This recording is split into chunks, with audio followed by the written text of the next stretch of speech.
Street is number one. And I'm going to tell you why. Petman's Fried Chicken Rankings. And we're going to do 4 restaurants. I see Fred is laughing in the background.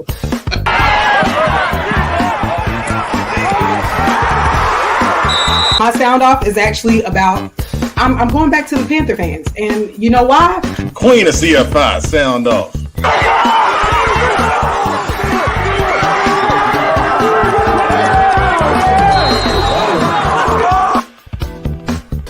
Been so much disrespect with mighty Coach Billups.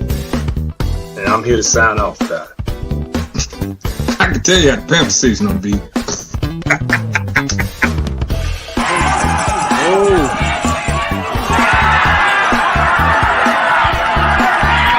Oh, I got a rule in life, man. There are a couple rules I live by in life.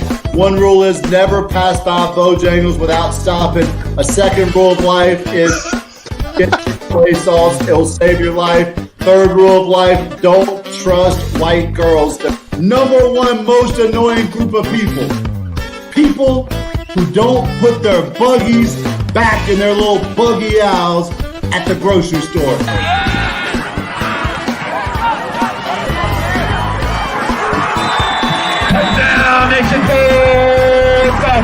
Where did I agree to get 211 text messages a day about the election? What did I agree to get calls every 7 seconds?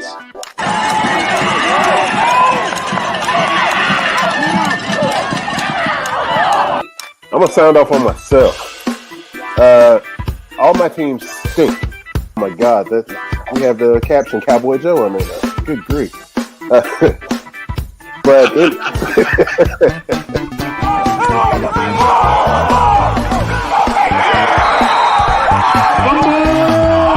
Charlotte Football Insider Football Focus Weekly.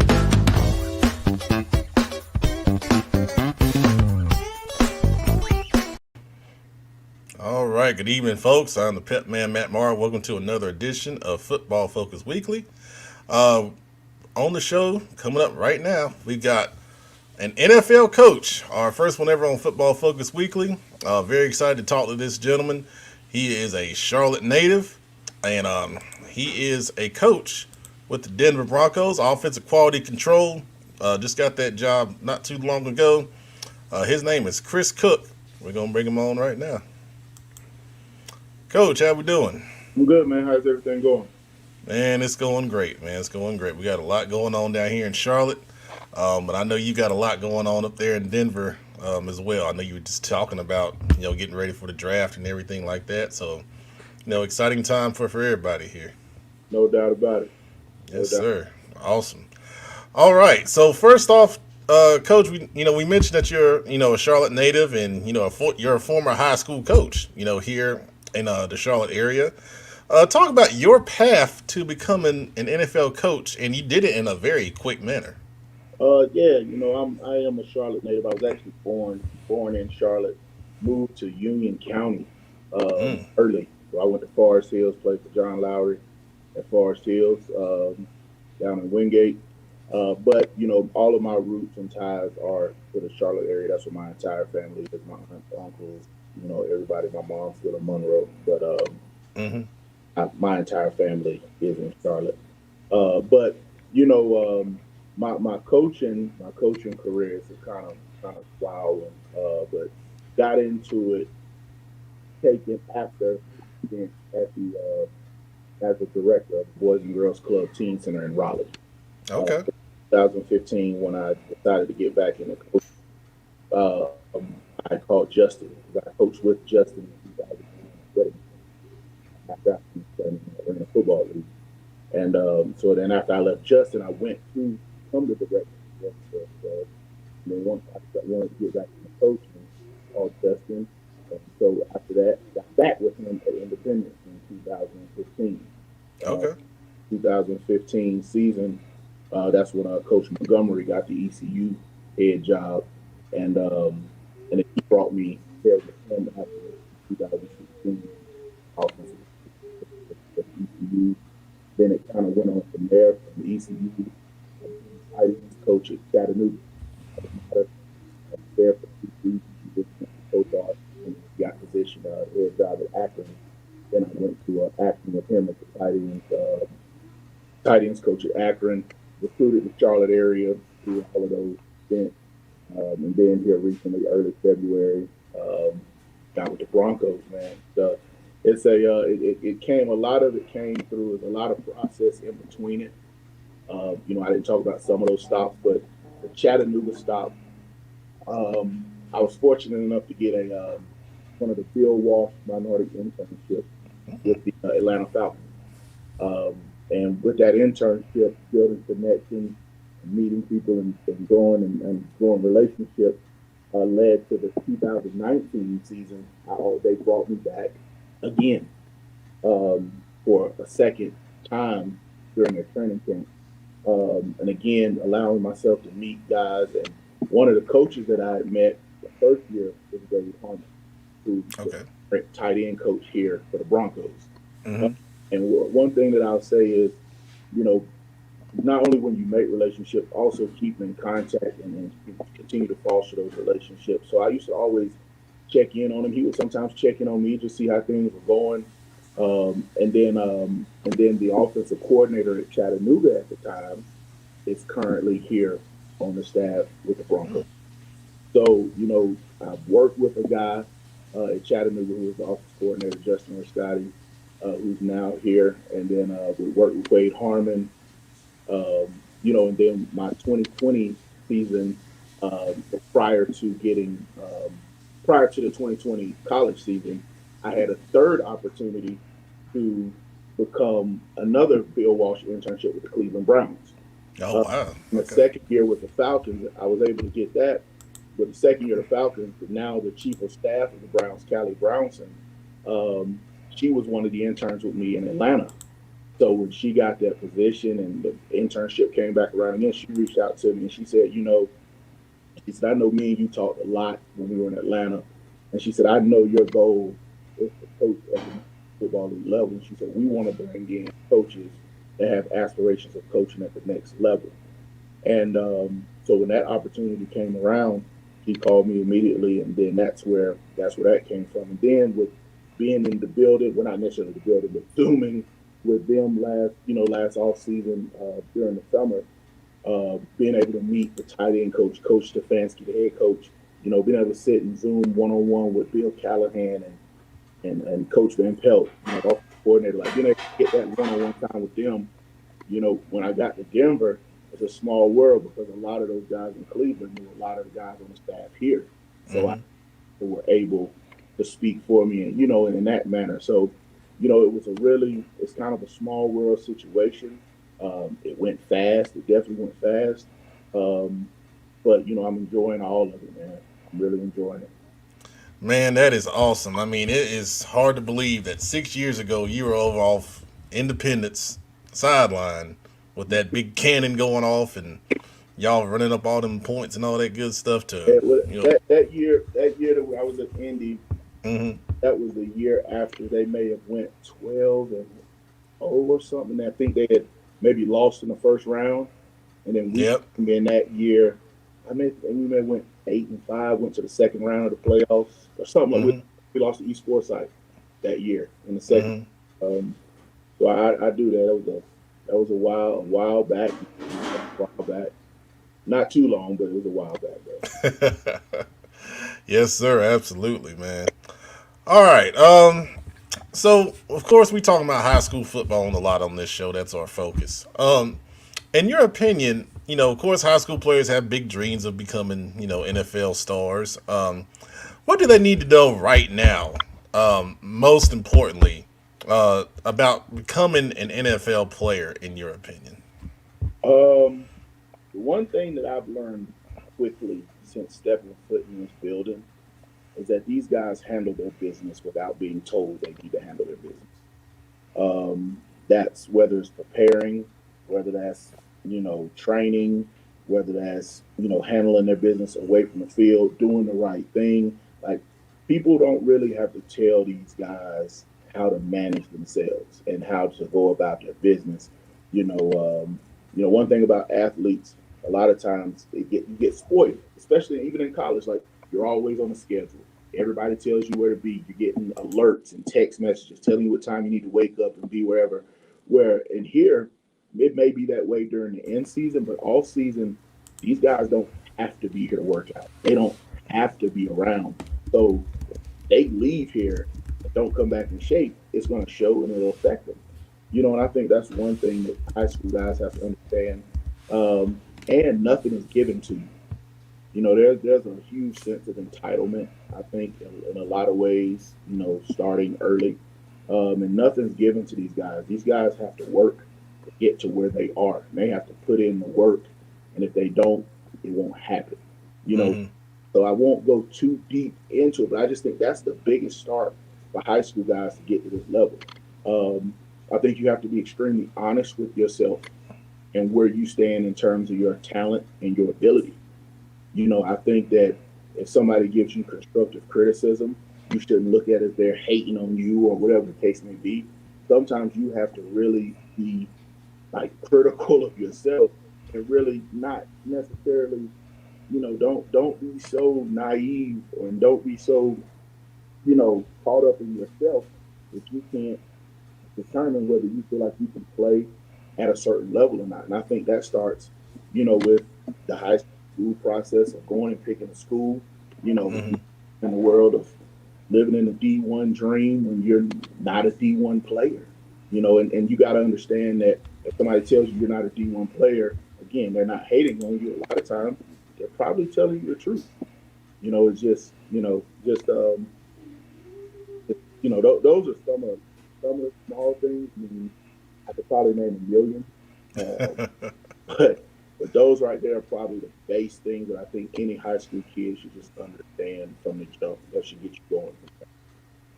Yeah, that's an excellent start right there, Coach, for sure. Coach, you got a fan on here, Coach McRae.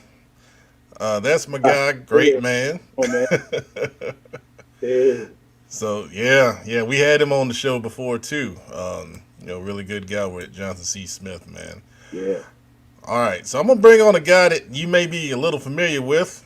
Our buddy Kenneth McClamrock, and he's got a question for you, Coach. So let's get him on here. Yeah. I used to swing by Central Bears every now and again. Swing by there before. Coach, how are you, brother? I'm good, man. How you doing?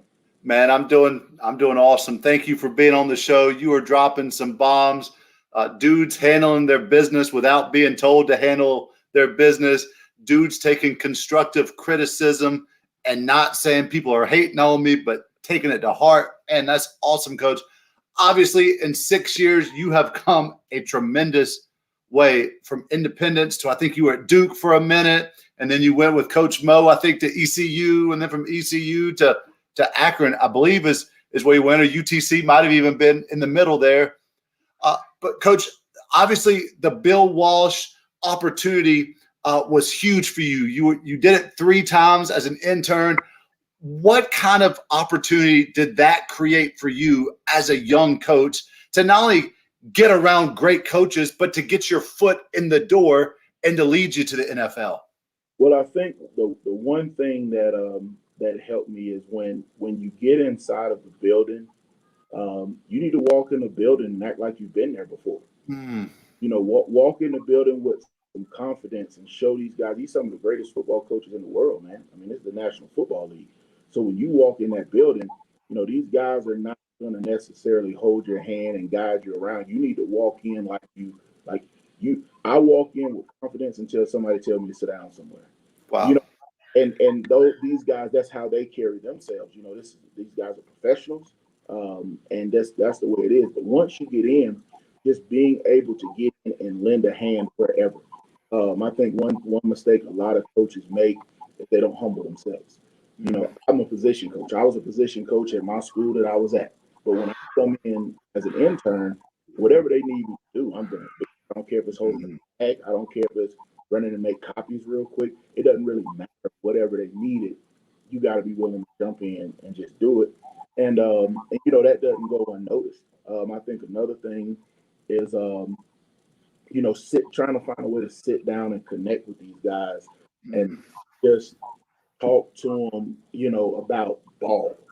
I think that's one thing that a lot the coaches make a mistake on is, even the Zooms, and everything. Everybody wants a lot of ball, talk ball, and you're going to get your time to talk ball and let guys know that you know football. That's going to happen. But I think the biggest thing that I learned in going in and kind of connecting with these internships is building relationships, learning how to run your program, learning how to manage your players. I would ask questions that would make me a better coach, not necessarily knows, but more so to manage my guys and build better culture in my position room, and do all those type of things, and always just sit around and have different conversations with coaches. And once these internships were over, you know, continue to connect out and reach out to them. Just reach out, check it in.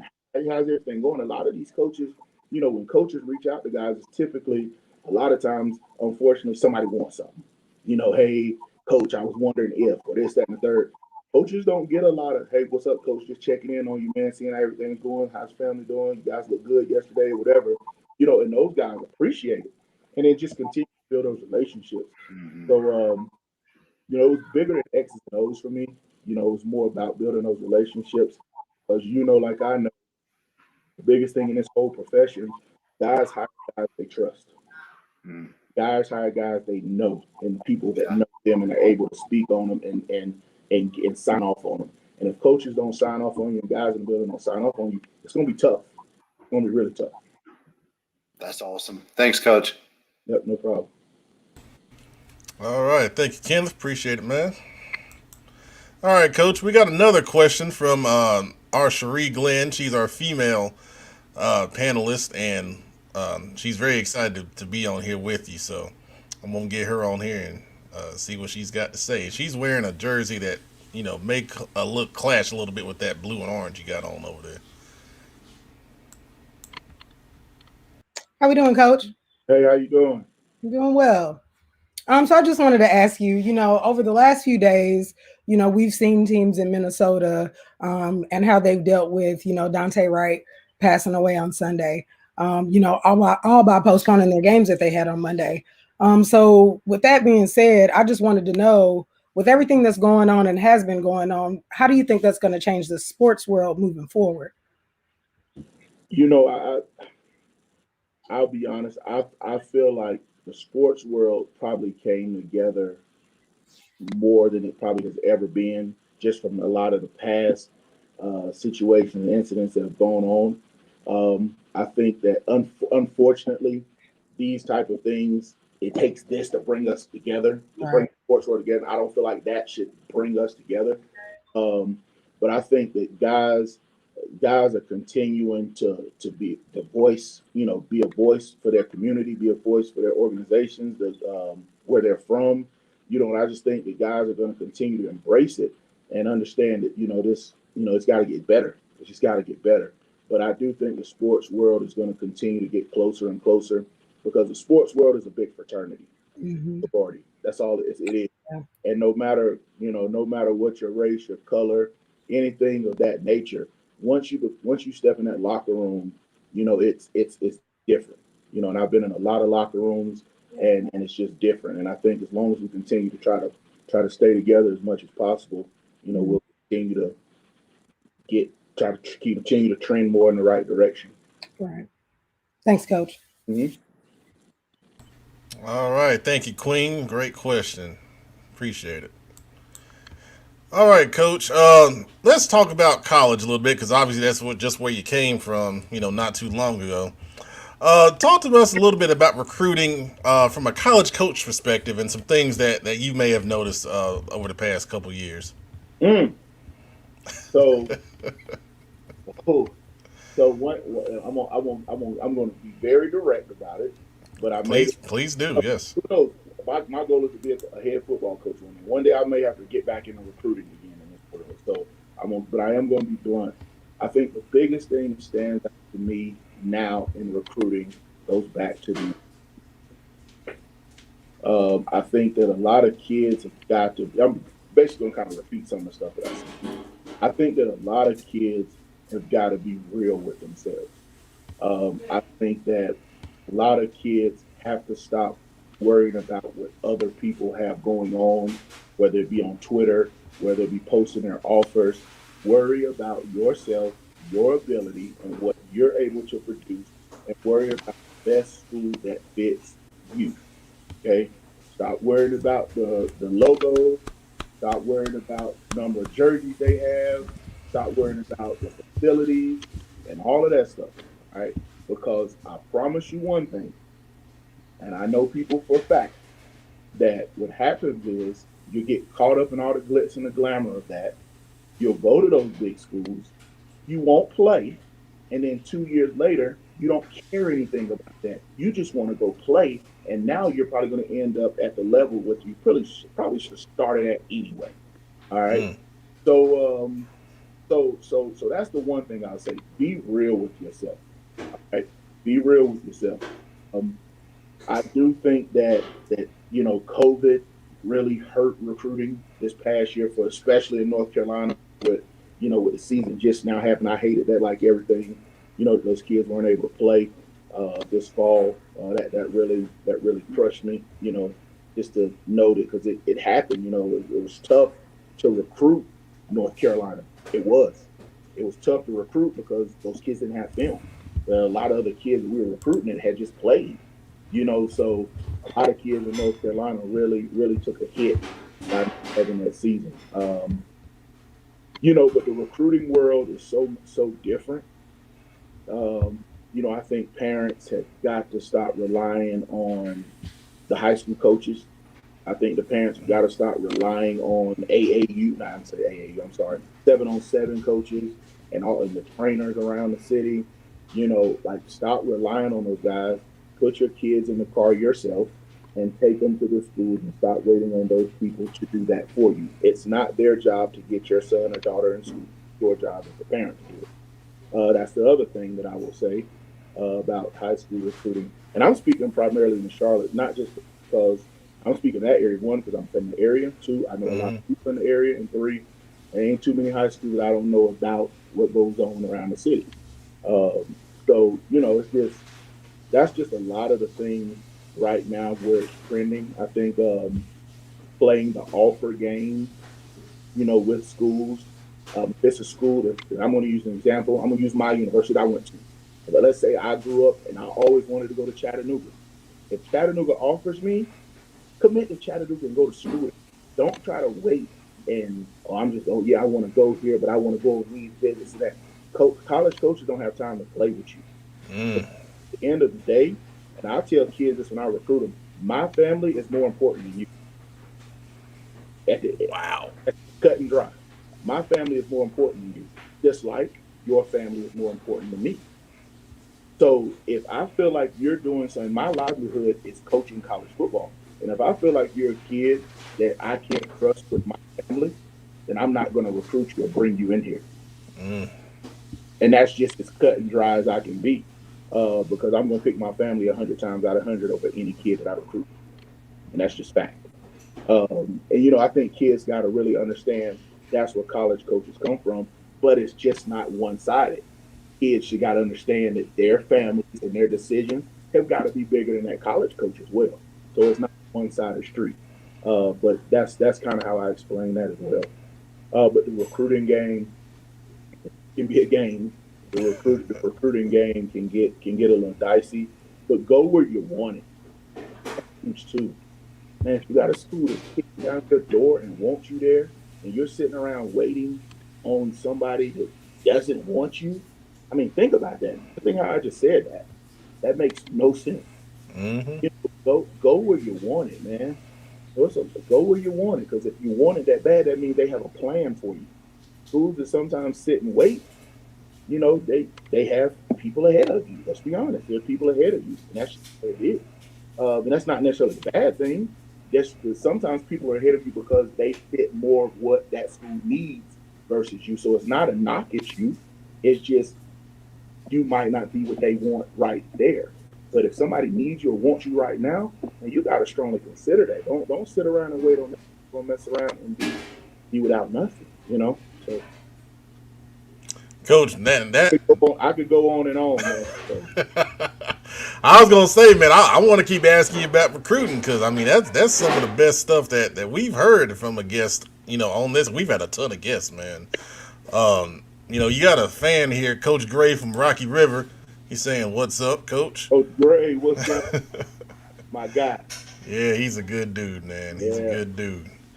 Um, Man, I want to keep going till 8:30, man. But I got a little man. I got a little bit of time, man. With it. Y'all gotta go. You gotta go. But I got some time, man. yeah, we ain't gonna make the Denver Broncos wait on us now.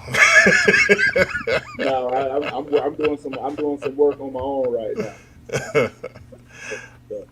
Well, let me ask you one more question, Coach. And I think you kind of tapped on this with Coach McClamrock's question, but high school coaches, we kind of talk about it a good bit, every week here. Look to get into college coaching. What is the best way for them to make the jump into coaching college football? So I got this could be another one, all right, that I'm gonna probably touch on because I'm gonna hit it from a couple different angles. It kind of goes back into the my Bill Walsh mentality. Back when high school coaches, and you may think Coach McClaren mentioned me at Duke, so I didn't take that's technically on the Duke staff.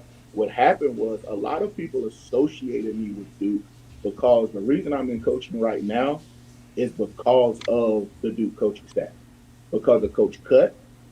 Coach Cut, I tell him when people ask me about my path in coaching, I will tell anybody any day of the week, David Cutcliffe is the reason that I am coaching football right now. Back again.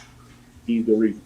And that's because when I was at the Boys and Girls Club in Raleigh, every summer from the time Coach Cut got to Duke until the summer of 2015, he allowed me to come coach his camps.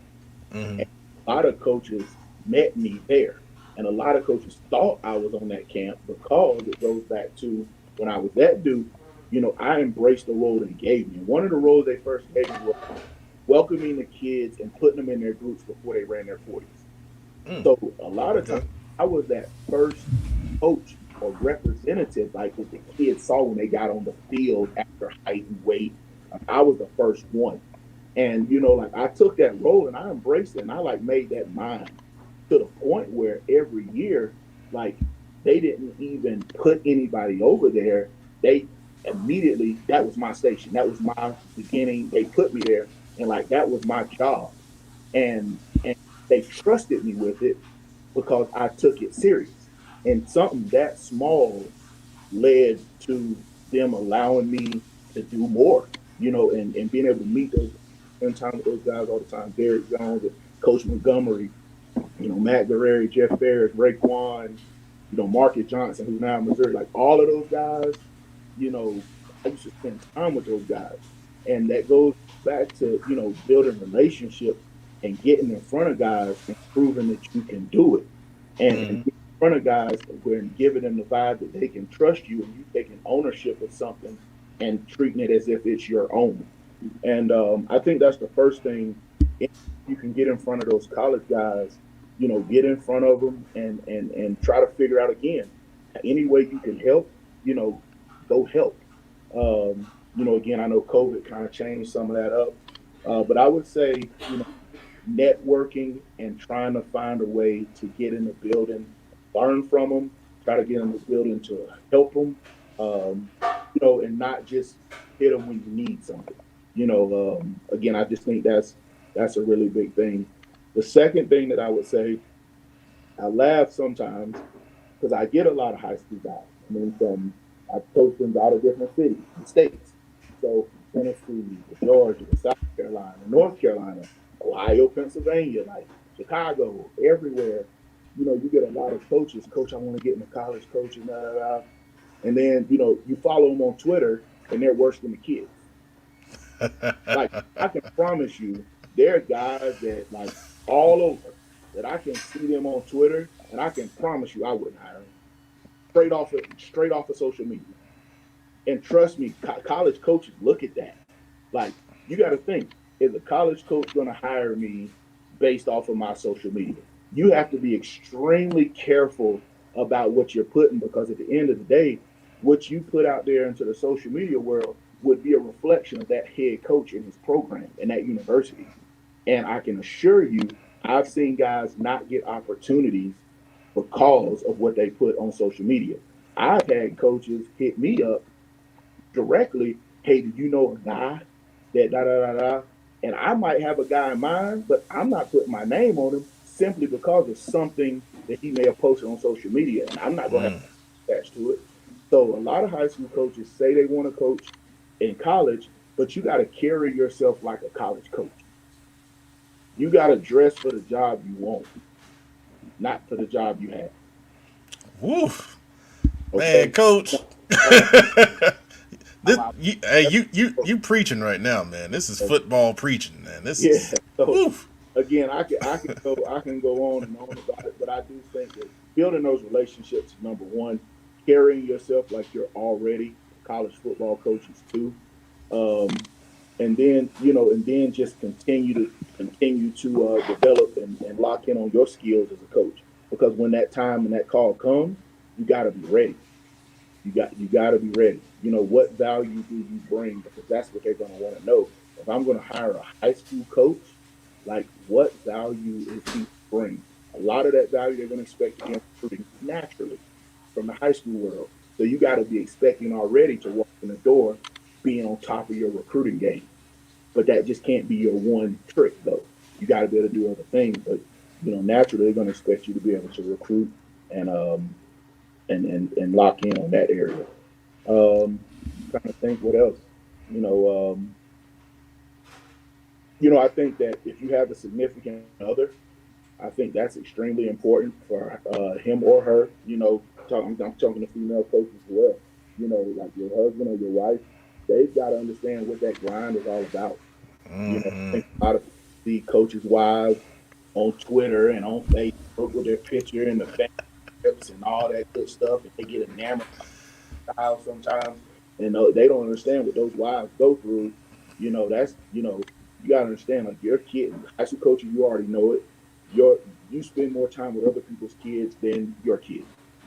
Well, times that by about 5 or 10 when you get to college. So you got going on the road recruiting. You got to add in all that other stuff. Don't know what type of head coach you're gonna work for, so he might have you building all night. You don't know. So your wife or your husband, they gotta embrace that grind, and they gotta understand it, because I can promise you, if they don't, it's not gonna work. Either y'all not gonna be together, or you're not gonna be coaching. So it's gonna be one or the other. So you gotta have a significant other that's really willing to embrace your grind and embrace your profession, and understand that Man. sharing you with some people. Man, this has been awesome, man. I got a couple more comments to share with you, Coach. Jim West, incredible interview. The truth will always set you free, and Coach Cook has that gift. Amen. Thank you, Jim. Coach Gray wanted to congratulate you on the move up to Denver. I appreciate it, Coach. You're gonna have to give me some chicken coop when I come back, man. Hey, now we talk a lot about chicken on this show. Now that was in the intro. We talked Yeah. about the wings and I'm going to two spots when I come to Charlotte. I will not leave Charlotte without going to the chicken coop, and I will not leave without going to Brooks Sandwich. woo. That's some deep Charlotte knowledge right there, So, boy. That's good food over at Brooks, man. Jared Gatewood can't express how proud Forest Hills is of you, Coach Cook. Go Jackets. appreciate it, man. I appreciate Yep. it. Yep. Jared is the assistant principal down there at Forest Hills. Yeah, man. I appreciate it, man. Thank you. Absolutely. Coach, man, this was great. We're gonna have to, get you back on again, man, and dig into that recruiting some more, because I feel like we can talk about that for 30 minutes by itself, man. Yeah, man. Anytime, man. We can talk about anything, man. Awesome, awesome. Once again, man, thank you for coming on tonight, man, and we're gonna cut this up and get it out there on social media the right way, and get some good eyes on it, man. Awesome stuff. Thank you so much, Coach. All right, man. No problem. I appreciate it. All right, thanks, man. All right. All right, so that was Denver Broncos offensive quality control coach Chris Cook bringing some fire tonight in his interview. That was really, really great, man. All right, guys, I'm gonna bring on the crew that is here tonight, and we got an all-star crew here tonight. Y'all ready? Make sure y'all ready before I bring y'all on. All right, there's the engine, Kenneth McClamrock. Jim, we gotta get you a name, man. What you want your nickname to be? Wild Wild West. The knowledge. That's what his name is. The knowledge. Jimopedia. Jimopedia. Hey! Westopedia. I like it. Westopedia, man. There we go. All right. We also got the queen y'all saw earlier. The producer is here. Yo. And good old Cowboy Joe. He's here. He always shows up on the big shows, and we got the playoffs to talk about. So Cowboy Joe is here, but we're missing the illustrious. For now, I don't know where he is. He'll pop in. I got no message, and we're gonna take it off his pay because he ain't putting for no PTO. So we gonna address that later on. You summoned him. He gonna drop in. Well, we got someone else coming in. Hold on. We're gonna wait. We're gonna let him get situated here. OP! Oh, with the West Charlotte gear on. I hear you. Man, that's nice.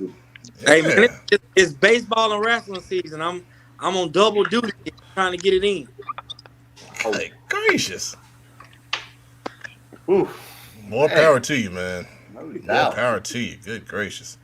All right, so I'm gonna put everybody in the background, and we're gonna go through what's on tap for tonight. All right, so on tap tonight, I'm gonna put myself in the background too.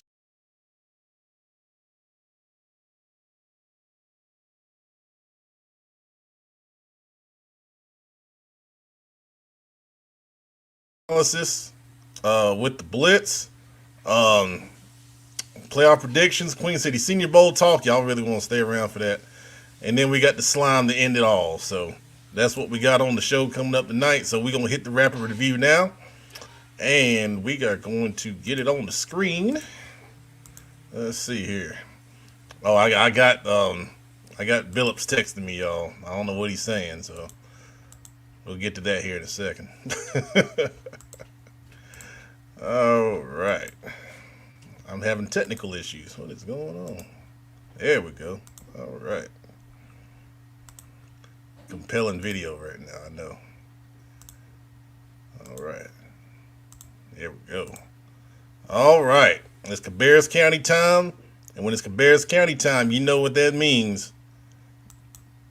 The engine of Cabarrus County. It's your show, man. Let's go. Well, obviously, a big final week of the season for a lot of Cabarrus County schools.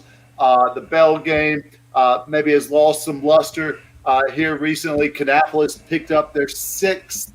Boy, that just burns my mouth to say it. Their sixth consecutive Bell game victory. That is the most by that school ever over Concord. Of course, Concord does hold the record in that. They won 10 consecutive Bell games back in the day. But Kannapolis also with this, if you include a forfeit that Concord had, ironically, when my brother was in school, they beat the dog out of Kannapolis that year for the record. But there was an ineligible player. He played one snap, and that took away the Bell game. So with that, Kannapolis has officially overtaken the Spiders for the cumulative amount of wins in that game. So kudos to those guys. I saw Coach Newsom Sunday at my boys' Little League football practice, flag football practice out there at A.L. Brown Stadium. They had to jump on the K as soon as they got there because they've been called right their entire life. Hickory Ridge with a big win versus a very good Porter Ridge team, of course. The Queen has seen Porter Ridge live, and she just raved about how good that team was. So kudos to Coach Wilson. Of course, he has a huge first-round playoff game this week. Central Cabarrus in just an incredible ending. Central Cabarrus, I believe, was down by as much as like 14 at the start of the fourth quarter. They came back, made several big plays. Elijah Horton just took over the game. I mean, it was just incredible to watch. The crowd went nuts. The kids went nuts. Just a huge win for Central Cabarrus, a great way to finish the season, headed into the offseason, a great way to finish the career for so many awesome seniors who have been there for so long. Cox Mill with a big win over Northwest Cabarrus. We've said it now every single week. Cox Mill is the team to look out for going into the offseason. Coach Baker has those dudes rolling, and I think it's going to be fun to watch what he's able to do with the athletes and the size that they have over there in Charger land.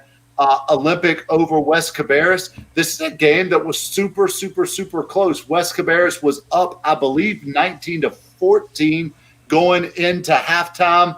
Olympic put them on them late. I saw a tweet that Coach Gentry put out there. He said at one point he looked on the field and there were 6 freshmen for West Cabarrus on the field. Of course, I know them well because I was expecting to coach them at Central Cabarrus. They all came from an incredible J.N. Freeze middle school team. That group has a lot of potential. And then the game that I was at last week, West Stanley, Mount Pleasant. Mount Pleasant wins the Rocky River Conference. Coach Johns and his coaching staff, of course, 2 of my guys, Coach Riggins and Coach Pruitt, just did an incredible job coming back. They went down 7-0 in the first series, but a great job by the Tigers coming back. And obviously they have a huge game this week as well versus West Lincoln. Yeah, man, and we're going to get into those playoff matchups. We're all going to be on for the playoff matchups, so it'll be open season for everyone to talk about that. Jim Sharon, Mike John's done an incredible job for a long time. And yet, what the grandfather of Cabarrus County. Yeah, 20 years almost. Yeah, and Kyle sharing that he's going to be at the Mount Pleasant playoff game when they're playing West Lincoln. So, hey, Kyle, make sure you do a good job with that anyway. You tag us on Twitter with updates, so I know you're going to do a great job, sharing that stuff. Zoom. Absolutely, man. All right, we'll see you when we talk about playoffs, Kenneth. Playoffs. Thank you, sir. All right. Gaston County and others. So someone said something smart to me that, we talk about other teams outside of Gaston County. So that's for you, you anonymous poster, whoever you are. All right. So Cowboy Joe, OP, let's get your thoughts on the Gaston County and others matchups right here. Joe, what stands out to you on this screen right here? Right now it's mute. Shake off the rust. Shake it off. just a little bit. Oh, yeah. No. But the Kings Mountain Crest game was, of course, the biggest one of the week, and Kings Mountain really put on their best game of the year. Really shut down a Crest attack that was averaging close to 400 yards a game, held them to less than half of that. Wow. And without an 82-yard run by TJ Ruff, it would probably been under 100 yards. It was a total whitewashing. So that game was definitely the biggest one there. Of course, Ashbrook defeating Huss is a huge one as well. Ashbrook getting back on the board in that rivalry. Huss had a 4-game winning streak, and Ashbrook took care of business. And first winning season since 2013 for the Green Wave. Coach James has that ship going in the right direction. A lot of young talent that's ready to get right. And of course, the South Point Chase game as well was probably the more entertaining games. South Point got down 14 points early, and they came right back, figured it out. Had a 2-touchdown advantage in the fourth quarter. Had to hold on. Hail Mary that looked like it was going to be caught fell to the ground, and they actually were able to pick up the win. Wow. They didn't make the playoffs. 5-2 record, and 3 points away from making the playoffs. I'm feeling that same pain that Lake Norman, is feeling, and well, we'll get into that later on. But OP, what stands out to you on this screen here? All right, OP, you got mute, dude. Now you've been here. You've been here, OP. Come on now. OP, you're muted. Man, I'm sorry. I think that he hit it right on the head. The Ashbrook Hunter Husk game, the score doesn't indicate how close that game was. And I think that Hunter Husk will bounce back next year. They play a lot of young guys, so they're going to be strong and ready to go next year. Kings Mountain did exactly what we thought they were going to do against Crest. And that's about it. In Union Academy, they play lights out. They play with a heavy heart. They play with a lot of emotion in that game. They just didn't have enough in the tank, enough bodies to play in that Mountain Island Charter game. But those guys left their heart out there on the field. I saw the post game interview that you did with the head coach from Mountain Island Charter, and talking to some guys and some players from there. Union Academy, they're really a good team, and I played against them 2 weeks ago, and that number 2 for them, he's their heart and soul of that football program. My goodness. I mean, when you get the opening kickoff ran back on you, you like, oh, we in for one, and it just seemed like every time they needed a big play, it was like he just put on that Superman cape and he went to work. And we played them, and so I just hats off to them. They play with a heavy heart. The East Gaston, North Gaston, that's right there. And I guess my prediction was wrong on this one. I thought Community School of Davidson would have pulled it out against Pine Lake, but it looked like it was a tight ball game, 24-15. Yeah, Coach Trotter appreciated you picking against them, OP. That's fine. I ain't gonna give no more, so I'm good. Joe, did you have something else you wanted to say? Yeah, two big performances. Jamarian Dawkins for Forest View ran for 276, and then he threw another touchdown. And then you had Justin Hill from East Gaston ran for 250 plus and 2 TDs. So you had some guys putting in some work. Man, y'all running the ball in Gaston County, boy. Good gracious. Charlotte, Charlotte, we throwing it too much. Caleb Foster for Highland Tech, he was knocking on the 200-yard door against Christ the King. And the week before against Union Academy, he had 208 before he got hurt. Wow. Yeah, wasn't he averaging close to 9 or 10 yards per carry? It was something around that point at one point in the season. We'll just go with the 10 yards per carry. We'll take it.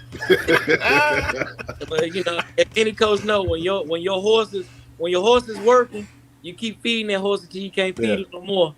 And Caleb got banged up against Union Academy, and for me as a coach, that was a telltale for us. So when your heart and soul go, it's kind of how your team go, and we just. We're still young. We're still trying to learn. And Caleb was a great senior for us at Highland Tech. He's going to be truly missed. But that guy, he let me ride his coattail every game. And I'm very thankful for his effort and his heart. He left it out there on the field every night. Yeah, man. He submitted, for the Senior Bowl. And I really liked his tape, man. He was a really good player. It's really impressive. A whole mind, Pep. I'm a whole mind. Now look, man. Anyway, I'm gonna get to that later. I ain't even gonna slime on that. I'm just y'all just wait till later on. All right. Thank you guys for that Gaston County and others review. Okay, Mecklenburg County. We gonna bring on. Let's bring on Jim Pete. What did we say? Westopedia, the Queen, the producer. And okay, once again, we have to address this before we get started. Illustrious, what did you text me? Oh, that was on me, man. My bad. Oh, okay, okay. Now, okay. All right, I'll leave you alone. I don't have no junk talk. That was on me. I'll leave you alone. Okay. My eyes was crooked. Couldn't see them. I'm here. Have no fear. I'm here. I heard people were calling for me. I'm here. I heard people were looking for me. I'm here. And I'm feeling mighty fresh. Feeling nice. Oh, boy. So what's up? All right. What's up? I'm here. All right. Westopedia. Hey, so man. What stands out to you right here? Well, of course, I watched the Huff Vance game. I think everybody did, and that was a really good game. And I'll be honest with you, I thought Vance, after the first half of the first quarter, was going to win that game fairly comfortably. And next thing you know, the quarterback gets settled. He had those two fumbles in the first 7 or 8 minutes in the first quarter. After that, he was solid. So obviously that kind of stands out. The Catholic Marvin Ridge game, we knew that was going to be close, 21-17. Yes, sir. Also, I have to give a shout out to the Lions over West Charlotte. I think that's a program on the rise. I really do. So illustrious, you notice what's on top there, right? You notice what's on top there. Nah, I prefer for the I gotta find it. It's hard to find. Look, we ain't talking about that. We talking about what's on top. I tried to make you look good, man. I prefer for the Barry game to be on top. That would make me feel good. Well, you know what? You can't get everything you want in life. So there you go.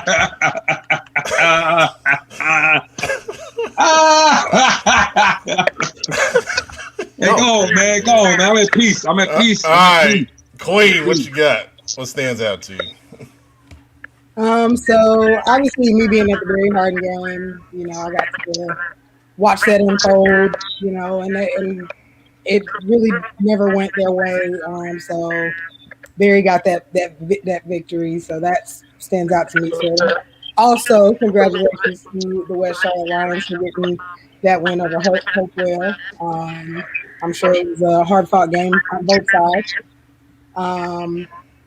But, Hope getting that win over Vance was probably the one that stood out to me the most. And, I had retweeted that score at the end, and gave props to her. And, I think it was Justin that thought that I actually picked him to win that game. And I didn't. I actually picked Vance to win that game because I was tired of Vance. And other people talking about me choosing Butler over the whole thing. So, I kind of, got on that little wagon. It's cool. Not saying the Vance isn't capable. Just saying you got to get, it again when we go to that game if they make it. Don't go no Vance, man.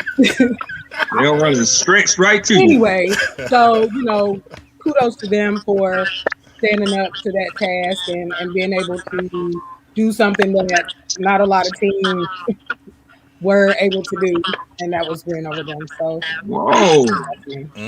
All right. What did Vance do? What did Julius Chambers do to you? Nobody keep it in the chamber. That's the thing. All they trying to do is keep their stuff in the chamber. You come back down. What's wrong? Listen, you don't get baptized. Take me down to the river. All right. Producer. I'm gonna say, you gotta, give props to RGK. Not only did they show up, so unfortunately, I won't say the bus is broke down. It might have a flat. So I want you to say they want AAA, but they're not. I got a message. Well, yeah, I'll let you keep on. They're not broke down. They just, it's not broken. They just, a flat tire, overheating a little bit, but it can get it back. I love it. That's up to I them. love it. So I love it. They might be down, but they're certainly not out. Providence is not out. It's up to how they respond. But they're not out. Boy.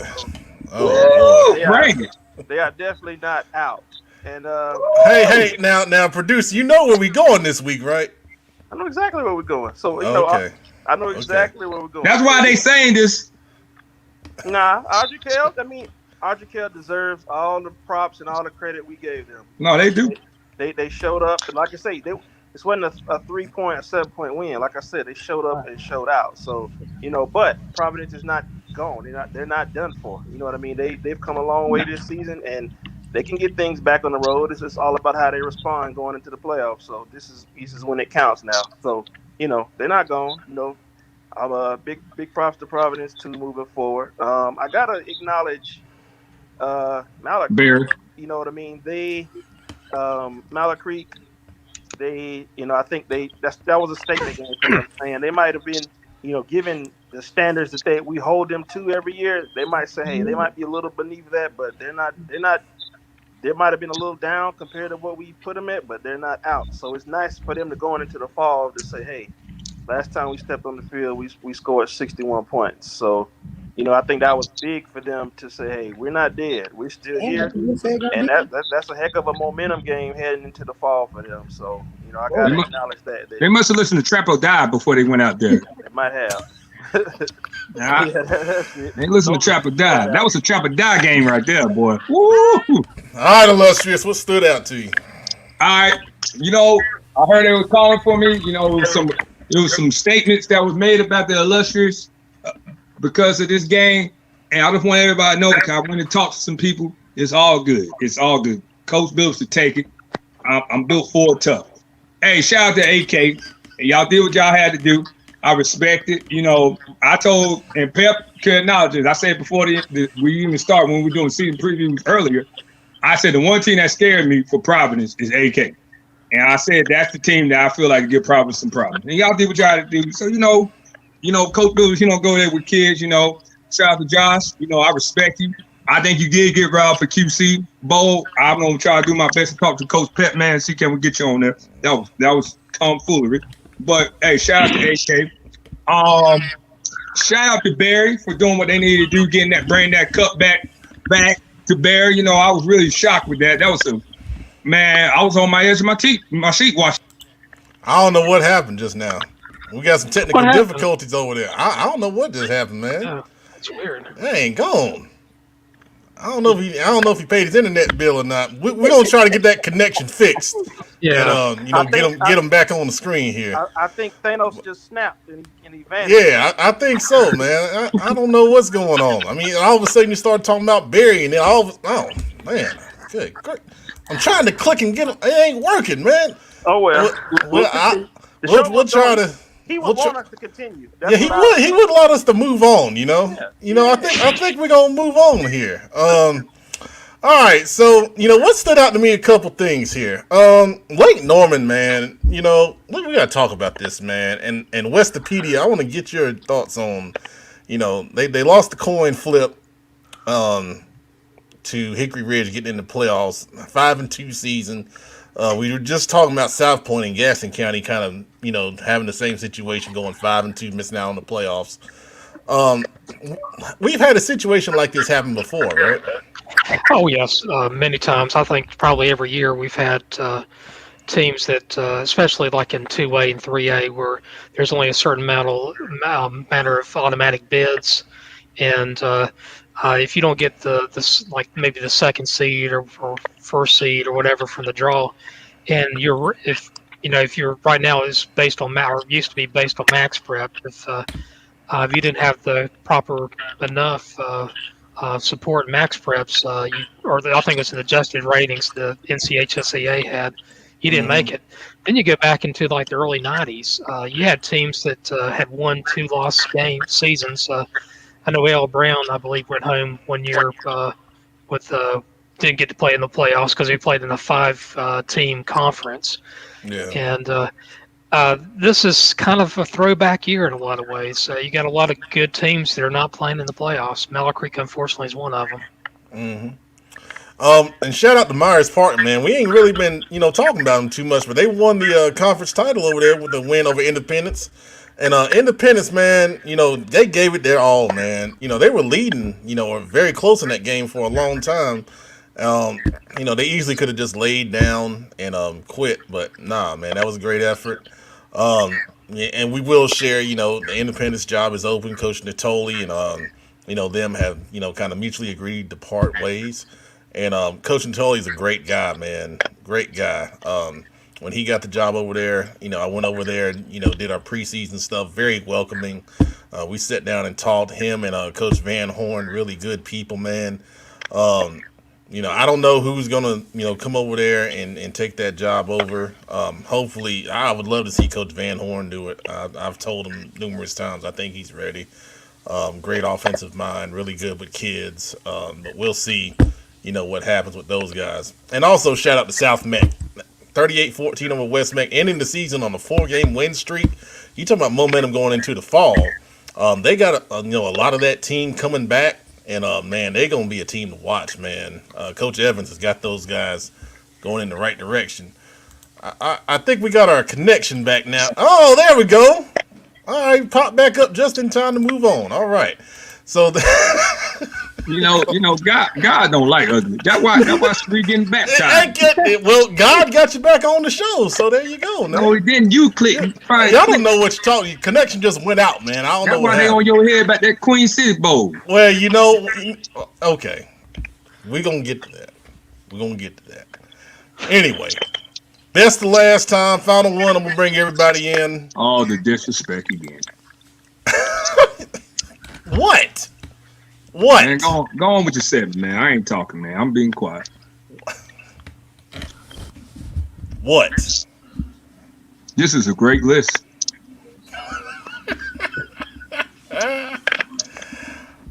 What is everybody's thoughts? This is an outstanding list. We have a new champion. Oh Lord, give us some milk. What's going on? Somebody get that child some milk. Somebody does not like this list. Jesus. Hey, somebody back there getting you anointed. Who getting you anointed back there? Jesus. All right. On this show. You're exactly right on that one. On this show, somebody getting you anointed. We're baptizing that baby with that belt. Oh gosh. Okay, with thoughts, guys. Put Huff at number 1, obviously. Win over Vance. It was a close game. Vance, I don't think deserved to be moved down past number 2. Myers Park went into Southwestern Conference as 3, Butler 4, and then I put AK at 5 over Providence, and then Olympic, at 7. Those top 7 teams are all playoff teams. And then we got, Mallard Creek still at 8, South Meck at 9, and then left side of the list, on down the line. So, open floor, man. Any thoughts you guys have on the final regular season version? No, this is outstanding.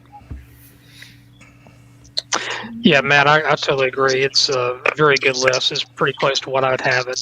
There's always a couple of teams here and there you could interchange with each other, but overall, it's just as good as I can imagine. The only thing really separating that first 7 is the head-to-head matchups. That's a log jam, really good one-loss teams, and their head-to-head matchups is really the only thing separating that first 7. Yeah, I agree. I just think it's a perfect list. There's nothing you can do about it. You guys are being very generous, man. I feel good over here. Who in last? Okay. Dang, I thought what's called from being last. Yeah, is that all you got? That's all you got, illustrious? I said it was an outstanding list, man. I like it. Oh, okay. Some great picks over there. I was just shocked with who was at last. Just out of curiosity, if anybody in 2018 or 2019 would be told that Mallard Creek could be number 8, what would you think? Mallard Creek. You're lying. I called you a liar. For sure. Mm-hmm. Yeah. Well, illustrious, you got some love right here from Jamie Richardson. I disagree. I agree. I'm sure you do. That's the most hated man list. Nah, if we talking about cannabis, you got me beat. I got a lot of love for cannabis. I got a lot of love for cannabis. I'm just saying, Yeah, we'll talk about that. You would have a lot of love for cannabis. I'm gonna get in and get out. That's my goal. Get in and get out. All right, so that's the final regular season best to last. We'll do one more when the playoffs are over, and that'll be a best to last champion. That'll get something nice from us at CFI. I ain't gonna share what it is just yet, but be on the lookout. Take it out of my paycheck, Pat. Hey, look, at least they getting something from CFI. I still got my sweatshirt. What did chicken bucket alive. What did I tell? No, not a chicken bucket.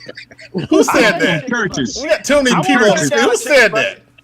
Joe and Cowboy Joe. Cowboy Joe with his starch collar. Now, It took him 30 minutes to iron that collar before he came in that show. Look at that. That is a nice collar. Boy, that thing is crispy. I see you. Hey, you got the first day of shoot school photo shirt on, boy. You look good, boy. You look good. I see you. I see you. The anointed one in the picture ready. Joe picture ready. I see you, Joe. Could you imagine Coach Billups if they weren't number 13 in Charlotte right now? No, I couldn't. Good and I'll be terrible. humble. I'm the nicest person on Friday. I'm nice. I talk. I hug. You know, I just coach. That's what I do. What are you talking about? What's up, Kenny? I was out there squeezing the field. I'm a humble person. Yeah, you are. He got that starch collar though, boy. Look at that collar. Can you zoom in on that collar? Look at this collar. Obviously, you missed me. Dude. Look at this collar, Pep. Look at that collar. I ain't gonna blow him up, man. Coffin sharks, boy. That thing right there, boy. I see you. Go on with the show. My bad. I do miss you, Joe. My work. Thanks for acknowledging my work. Hey, man. Hey, I gotta let him know. He's not single, ladies. That's not a single man iron right there. That is time and dedication. Well, you know what? I am. So, you know, there's messages that can be sent if anyone is interested. So there you go. Lord. All right. Playoff now. Meet me at Church's Pep. Meet me at the kitchen coop Pep. I see you, Matt. Come on down. Be a drunk sick and a special. Woo! I see you, Pep. I see you. Hey, y'all got me going, man. It's y'all's fault, man. I was calm. I told Candace before the show. I said, man, I'm gonna let y'all talk, but y'all done got me going. So Pep out here in the game, baby. Pep got his groove. I see you, Pep. Yeah. Anyways, moving on. We'll talk about that more in the slime. All right. Playoff analysis. So I got some notes here. I'm gonna just let everybody chime in, but the Queen is gonna go to Northwest Guilford at Myers Park. Queen, what are you looking for in this game? Not to get annoying. My bad. Anyway, so I actually got a chance to look at the stats from both of the schools per game, I guess stats, and they're almost evenly matched, statistically on paper, Myers Park could win this game. But I'm just interested to see how both of these defenses, you know me, I've always been a defensive girl, and I was looking at their sacks, and they have 11 and 14 sacks respectively. So I'm just really interested to see which defense is gonna have the better game. All right, good stuff. Let's see. So for Northwest Guilford, they've only lost once on the season, and that was the Grimsley, and rightfully so. I mean, Grimsley is a tough team, man. The Whirlies. Yeah, they lost 48-12 in that game. Looked at a little bit of film on them. The quarterback can move, so that's going to be something for Myers Park to watch. They got a balanced offensive attack, like I think you alluded to that, Cherie. They run and pass both, pretty equally well, and the attempts on the season were, pretty much the same in that. So you got a balanced attack. That's always, kind of tougher to stop from a defensive perspective. Number 8, I hope I say this right, Cassetti is the leading rusher and receiver. So it's kind of a running back that can do a lot of things there. And then number 9, Johnson is a 6'3" receiver on the outside. He's red zone threat. He's got 5 touchdowns on the season. So, those corners from Myers Park, are very good, but they're not the biggest kids. So down the red zone, you got to look at those one-on-one matchups and, look for that, fade pass, coming at you. These teams have a little bit of a history. Myers Park has defeated Northwest Guilford recently in the playoffs. But you get into a game like this. The thing I'm looking at Northwest Guilford, and that's going to be kind of a theme when we look at these games. You look at their schedule, man.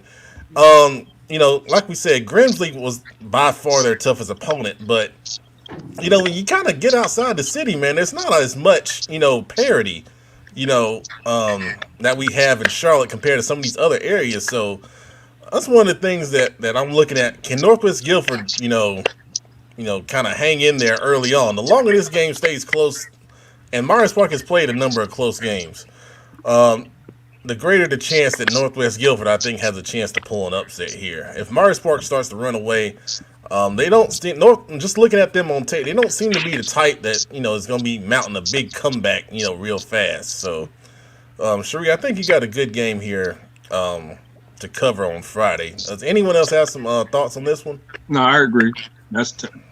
I think Mars Park will win though. That's me keeping it banned. Yeah, we're gonna get the predictions here in just a little bit.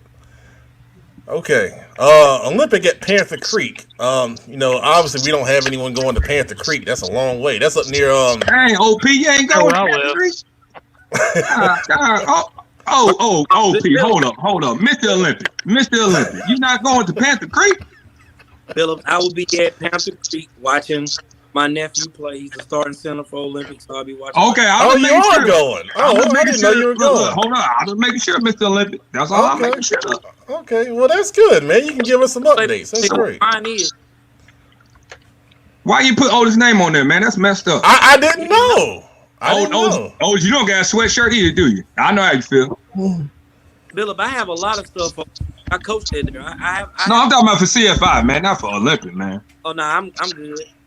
Oh man. Wear my Olympic stuff. Well, my private. Okay. Which private is that? Yeah, make sure you do that. Good luck, Sean. Only when you don't play AK. That's the only time don't work. I don't know what happened. Okay, that connection's starting to get a little shaky again over there. Oh, here we go. What happened? Oh, my bad. There we go. Okay. So Olympic and Panther Creek, man, doing a little bit of this. For Panther Creek, their toughest game was back in week 2 against Green Hope. But these guys are undefeated on the season.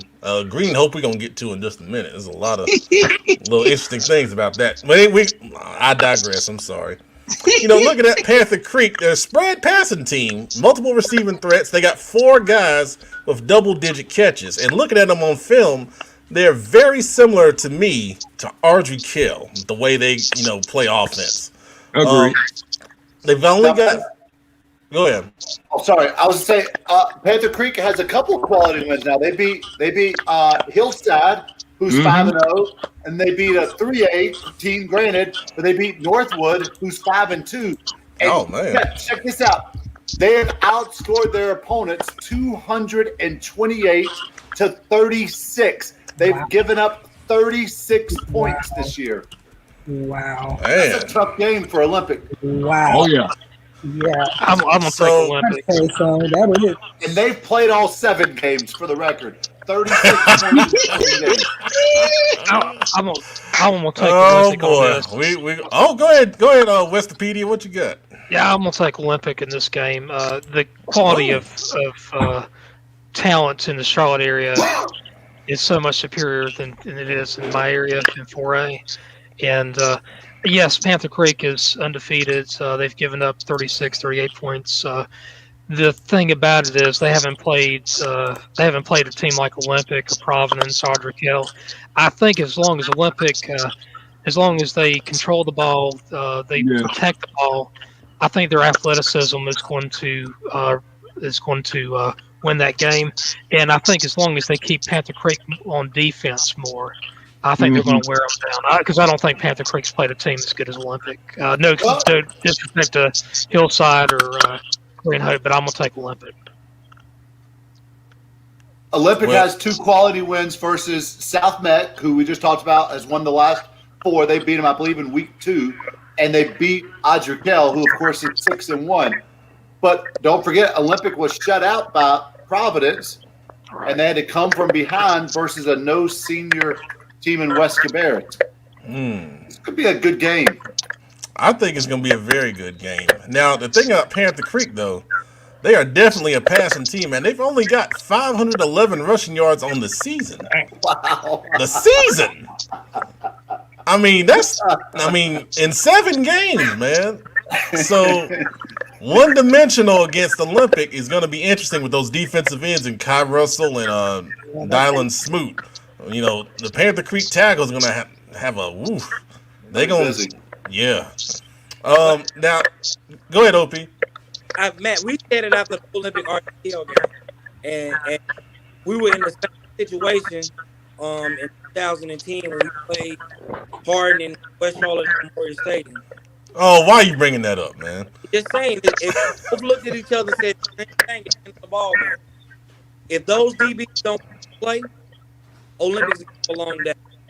But if Olympic offensive coaches can get the offense clicking, get it back going how they had it against RGK, and move the ball and keep their offense on the sideline and control the game, Olympics get out of here, they win, and get the next week. Right now, it's just win this one and get the next week. Do whatever you got to do to get to week 2.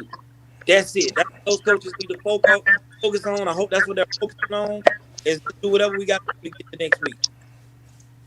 Well said, man. The kid to watch for Panther Creek though is the quarterback Amari Odom. He's 6'4". He's only a sophomore. Pro style quarterback. He can move in the pocket well, but the thing about him is he moves to throw.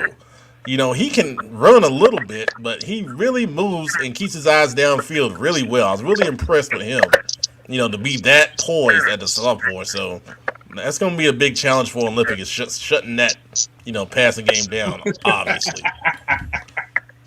These comments are hilarious. What you laughing at, man? Man, let's read the comments, man. Do some good comments. Oh, I got them covered up. Okay. All right. Vance at RGK. This is the game both myself and the producer will be at. All right, producer, what's your thoughts? Well, I'm expecting a good game. I mean, it's just a matter of seeing, you know, how each team responds. You know, RGK's coming off a very big win. The momentum, they have a lot of momentum in their favor. But, you know, we got to see how Vance, you know, responds after loss. You know, that could, you know, they lost a game late in the season last year, and then, you know, it didn't hurt them. They ended up winning the state title. So we'll see if they can respond in a similar manner. So it's interesting to see how both teams continue with the momentum and, you know, how they respond to their last game and see how that continues.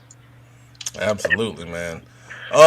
You know, the big thing for me, like you said, Vance coming off a loss. You know, they're gonna be, you know, breathing fire. You know, obviously, you know, after the way that game ended against Huff.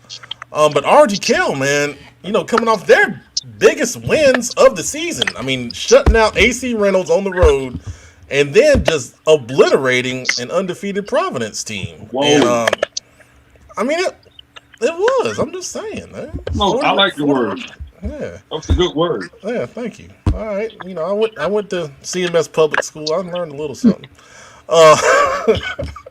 So we got an interesting dynamic with RGK probably, you know, peaking at the right time, and Vance trying to get back up the mountain. So the start of this game is going to be huge. Yeah. If RGK takes an early lead in this game, that game is going to be tough, you know, for 4 quarters.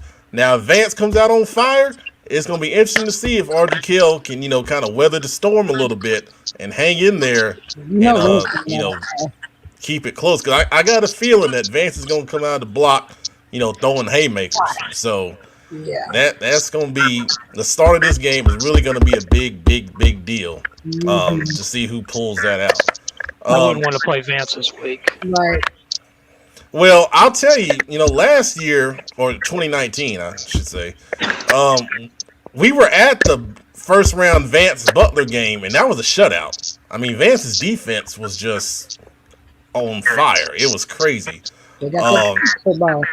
So the big key for RGK is, you know, obviously blocking the Vance defensive line.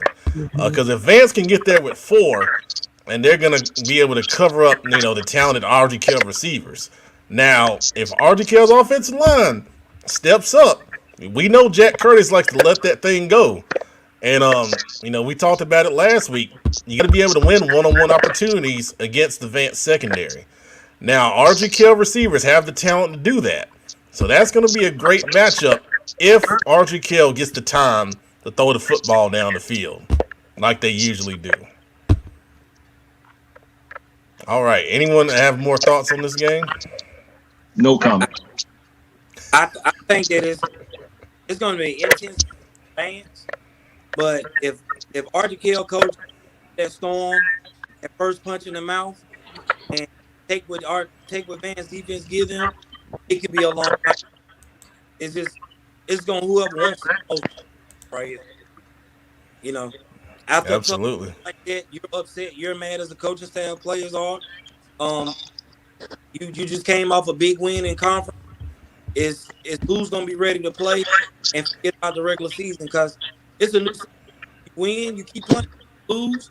Hey, pack your stuff up, put your helmet, turn your shoulder pads in, and let's get ready for spring sports. Absolutely. Yes, sir. We got multiple comments about this game right here. Let's see. Where do I start? Miss Burlos, these two teams will both be breathing fire. Yeah, I expect it to be a charged up atmosphere for sure. Well, as much as it can be with COVID and all that stuff. But anyway. Cliff Andrews, Vance won't play as horrible as they did last Friday. Chance of that slim to none. Well, we'll see. We will see. Playing Huff, it's It Friday. was just a special team. Like you watch that game, it was just advanced special teams, and their offense was struggling. Their defense still was on fire. They gave it one big run. That's all it was. Like you really watched that game. That's all it was.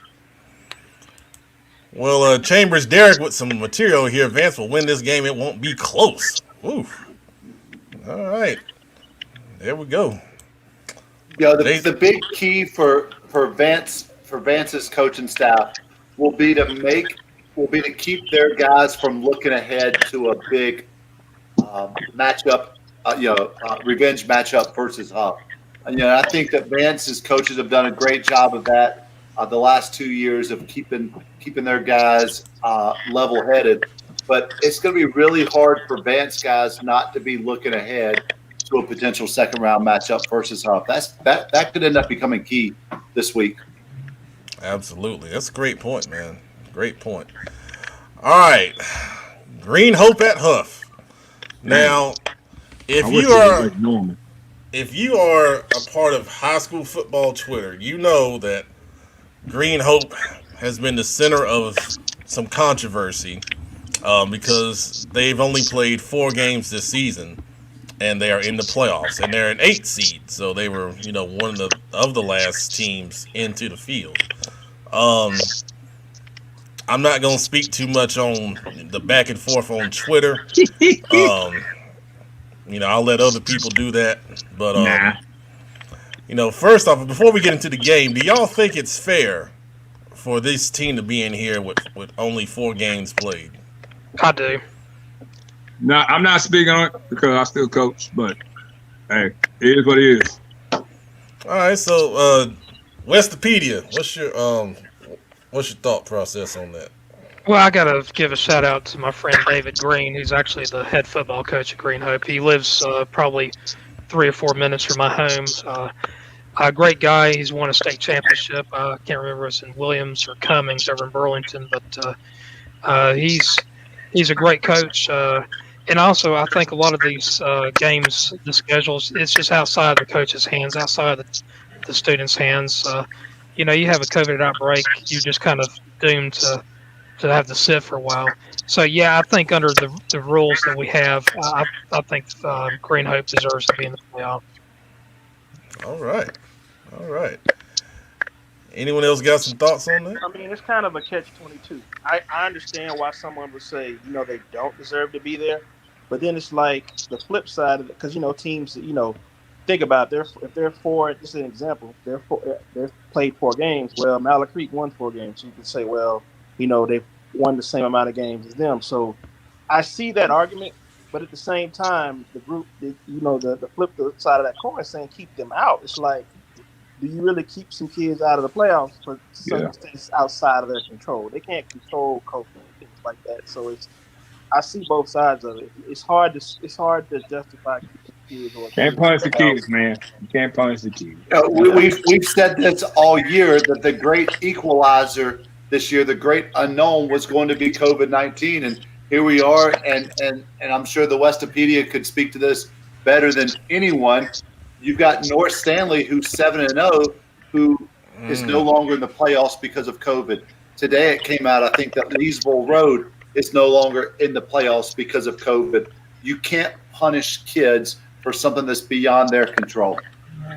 Yeah, I totally agree with you. It's just when I was a senior at North Stanley back in the Stone Ages, we had a measles outbreak, and we ended up only playing like I think 10 or 12 regular season games, basketball games, and it was outside of our control. Though we could not play. It's I feel for these kids. I really do. It is what it is, unfortunately. Absolutely, man. So that's some good commentary on that topic right there. So let's look at the game. They're going on the road to Huff. The thing about them, though, is according to what I saw, they haven't played since March 19th. They're going to have a full month off against live competition. And then they're going to play Huff in a playoff game. Right. Not ideal.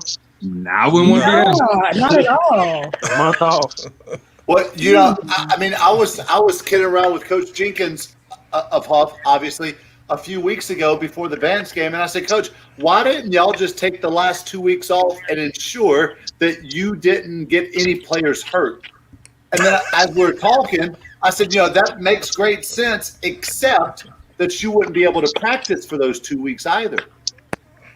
And so not only have they not played for a month, but for at least 2 of those weeks, over 2 of those weeks potentially, they were not able to get together as a team. They weren't able to meet together. They weren't able to do walkthrough together. They weren't able to do run fits together. I mean, that is a huge disadvantage for them on top of all the other disadvantages, on top of their quarterback only having 4 games of going against live defenses, on top of their offensive line only seeing 4 games of different defensive looks up front. That's a huge disadvantage, especially when you got to come play Huff. I mean, Huff. You got to go play them grown men at Huff. Jesus. Good gracious. Yeah. We just saw these Huff guys live, and the defensive line caused multiple penalties against Vance. Not to mention the sacks and tackles for loss. Curtis Neal, my Lord. He just picked up an offer from Ohio State, and it was probably because of that performance in that game. I mean, good gracious. I mean, not only was he dominant on the field, off the field in the interview, he was great. The interview is approaching 10,000 views now on Twitter. That won't pick against him again. Yeah. No, I don't think so. So we're just gonna say a prayer for Green Hope as they go into Huff. Okay. They're gonna need it. Quarterback's gonna need some ibuprofen. Yeah. Shit, you don't need more than that. Well, here's the scary thing. So the guy that plays beside Curtis Neal, Deshaun Davis, just got an offer from Boston College today. Oh wow. Don't go there. Don't be wearing New Balance. Don't do it, buddy. Don't do it, buddy. Simmons, help you go out. Say, Nick, thank you. They think you're going to be wearing grandpa shoes out there on the sideline. We'll get to that later on. Oh, Lord. They've also produced a lot of great defensive players, too. Oh, my God. I bet he wouldn't have went there. They were rocking New Balances. Blue was like, nah, I'm good. Every white man dream a pair of New Balances at a barbecue. Every white man's dream. What? You've never noticed all the white dads outside mowing the yards in their grass-stained New Balances? Yeah. Out there flipping burgers on the grill. I think I've seen that before. That is some truth right there. The all white with the blue stripe, with the blue New Balance. You'll see what I'm talking about on a Saturday. The white with the new B, with the navy new B. Yeah. Man, y'all done got Westopedia ahead to go somewhere, man. Y'all done made him mad. He gonna go get his New Balance. Look, he got him. He think he'll lace his up. Okay, since I must have missed it out on my Caucasian handbook, but I'm actually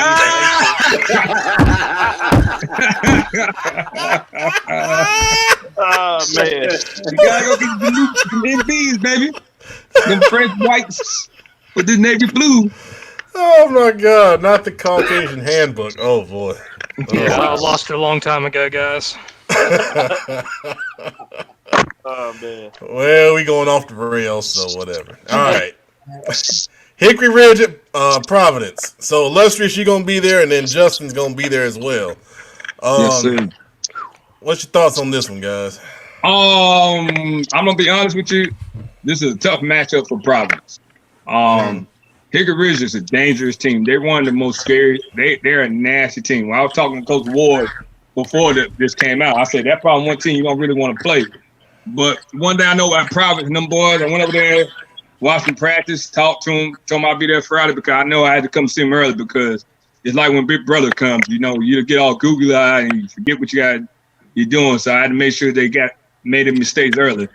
But I think they'll be ready to play. But I know Juke, he don't have Hickory Ridge ready to go. And that's a dangerous team over there. I love number 7 over there for Hickory Ridge. He's a nasty receiver. Love their O-line, D-line. They always got nasty O-line, D-line. Them linebackers are mean. They don't smack you. It's a physical football team. I like it. I'm going because I like physical football. But I'm gonna say my prediction for later. But I'm expecting a good game. I wouldn't be shocked if Hickory Ridge win. I would tell you that. I would not be an upset to me. But this is a good game. This is one of the best games this round to me.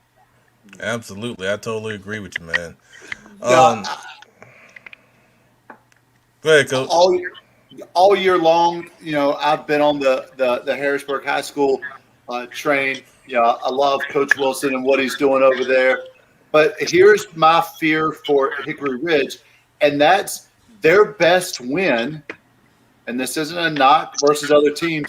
Their best win was over Porter Ridge last week. Porter Ridge is 4-3. All of their other wins came against teams with sub 500 records. On the flip side of that, Providence has quality wins over South Meck and Olympic. And, of course, they lost to a really good Adriquel team last week, and it was kind of ugly. But Providence has still only given up 60 points on the season. They're still averaging 9 points a game that they're giving up. Those are incredible numbers, and it's because what Coach Phillips just talked about, those boys will just hit you in the mouth. So I'm worried. Obviously, Hickory Ridge lost to 2 really good football teams. They lost to Myers Park, who's undefeated. They lost in a close game. It was I think a 14-7 game. And they lost to Butler, who's 6-1. So I'm just this is going to be a really, really good football game. Absolutely, man. So the thing about it, though, is Providence is coming off, obviously their worst game of the season. And, Adriquel, they put the formula out there, and that's throwing the football. Now, Hickory Ridge can throw the football, man. They got some guys, illustrious. You mentioned Christian Hamilton. He's got, a ton of D1 offers. That's going to have to be the guy. He's a monster. Yeah. How does Providence cover him? What's the plan for him? And then they got other guys that can go make plays in the passing game. And Saban McLaughlin, number 6, he is a wild card, man. They throw it to him. They give it to him on the jet sweeps. He can go in the backfield. I'm really looking at Hickory Ridge. Now, they got that really good offensive line, but that offensive line can run block and pass block pretty well. I'm expecting them to come out and throw the football and challenge that Providence defense early on through the air. And if they have success, we all know they can run the football also from multiple, angles. So, but y'all got to remember, we're very familiar with the team. You got to remember, not this year, but last year, the last 2 years, we've been that's who we scrimmaged. We had joint practice with Hickory Ridge, so that's why I say this is going to be a good game. I always wanted to see how it would look if we actually played a real game. So that's why I say I'm very interested in this game. Like when this one, I say, I'm going this game. So now the good thing for Providence here, we've seen, Hickory Ridge up close. And Myers Park ran the ball really well on Hickory Ridge and with Jacob Newman, who, they kept giving it to him, and he was getting 6 and 7 yards a pop. He wasn't breaking a lot of big ones, but he kept the chains moving. So I think that's a good sign for Providence on offense because that's what they like to do with Jamar Price. And now if they're able to control the line of scrimmage, running the football, that's going to help negate, the advantage that Hickory Ridge may have throwing the football on the other side. Well, Jalen Brooks and them got to want to block this week. Jalen Brooks, he's a nasty lineman when he wants to be. And I told him he got to have himself a day that day. So we'll see. Everybody know Connor Drake is going to do Connor Drake. That's what Connor Drake does. He's mean. He's just a coward. And, they got some other linemen, but I'm very interested in this game. Yeah, this is gonna be one of the best ones I think on Friday night for sure, man. Yeah. All right, Butler at Glenn. Now Butler going down to the small 4A, taking on Glenn up in the Winston Salem area. So, look, a few notes on Glenn that I got. They're explosive on offense, man. I mean, they got some guys that can go, and their quarterback Coleman, he can really, really throw. He's put up some big numbers this season in several games. I saw some highlights from a game. I think he threw for over 400 yards. So, I mean, we're talking about an offense that can really get it done. Now, the thing about them was they've been in some shootouts against teams that are probably not on the same level as Butler. So, while they can score and be explosive, they can give it up too. So, the thing in this one, obviously, is how well can the Butler defense slow down a potent offensive attack from Glenn. Glenn's only loss was to Reagan, and that was a 31-19 score. So, you know, I think once again we talk about competition. This is a kind of a step up in competition for Glenn here, but they're at home. They're a talented team with some guys that can really get it done. Butler, a 6 seed going on the road in the small 4A bracket. A lot of people are making them a popular pick to make a run to the state championship game. What are you guys' thoughts on this one? This is a dangerous game for Glenn, I'll tell you that. Because Butler play defense. They play defense, they play offense. Them boys mean. And, you know, I know Jake Snap been dying to get back in the playoffs, and he trying to make this senior year remarkable. So I would not be shocked if Butler wins at all this year. You know, it's interesting. Before this year, Glenn was always known for having a really good defensive team. So it's interesting that it's kind of flipped a little bit this year. I'm going with Butler. I will say though that Stevenson is a darn good coach. It's going to be a good game, but I think Butler's a pretty moderate favorite. I agree with you on that one, Jim. Or Westopedia, I'm sorry. That's all right. Anyone else got thoughts on that one? I know, hey, I got to shout out this guy, Zayflix. He's doing some great things with highlights, man. And I commend him because he's going up to Glenn to get highlights of this game. And when he does those, I'm gonna share them because he's really doing some cool stuff to help get his name out there a little bit. All right. I'm calling this one the Kenneth McClamrock Classic. Oh, Lord. TC Roberson at A.L. Brown. Because Kenneth has spurred these wonders into the playoffs. And he's done such a great job, they have a home playoff game here. You know, Pep, I'm glad that you brought this up. I mentioned that I saw Coach Newsom this weekend at Memorial Stadium. I received a text from him, ironically, on Saturday morning after they had beaten Concord for the Bell game. And he thanked me for all that I've done for his football team, for all the motivation and the encouragement that I've given them, for all the just extra coaching that I've done for those. He also let me know, in fact, there's a couple things. I don't know if you guys can see it, but he said that my conference champions patch was coming in, that was specially ordered just for me, that I had done, honestly, probably more than a lot of his staff had done to get those kids fired up. And he also said, I don't know if we can zoom in on this, but he said, Coach McClamrock, I'm going to take you out to buy you a steak dinner because you have just elevated my team to levels that I didn't think that we were ever possible to elevate them to. So, Coach Newsom, you're welcome for that. Anything that I can do for you, just let me know. I've enjoyed my time with you guys this season. Hey,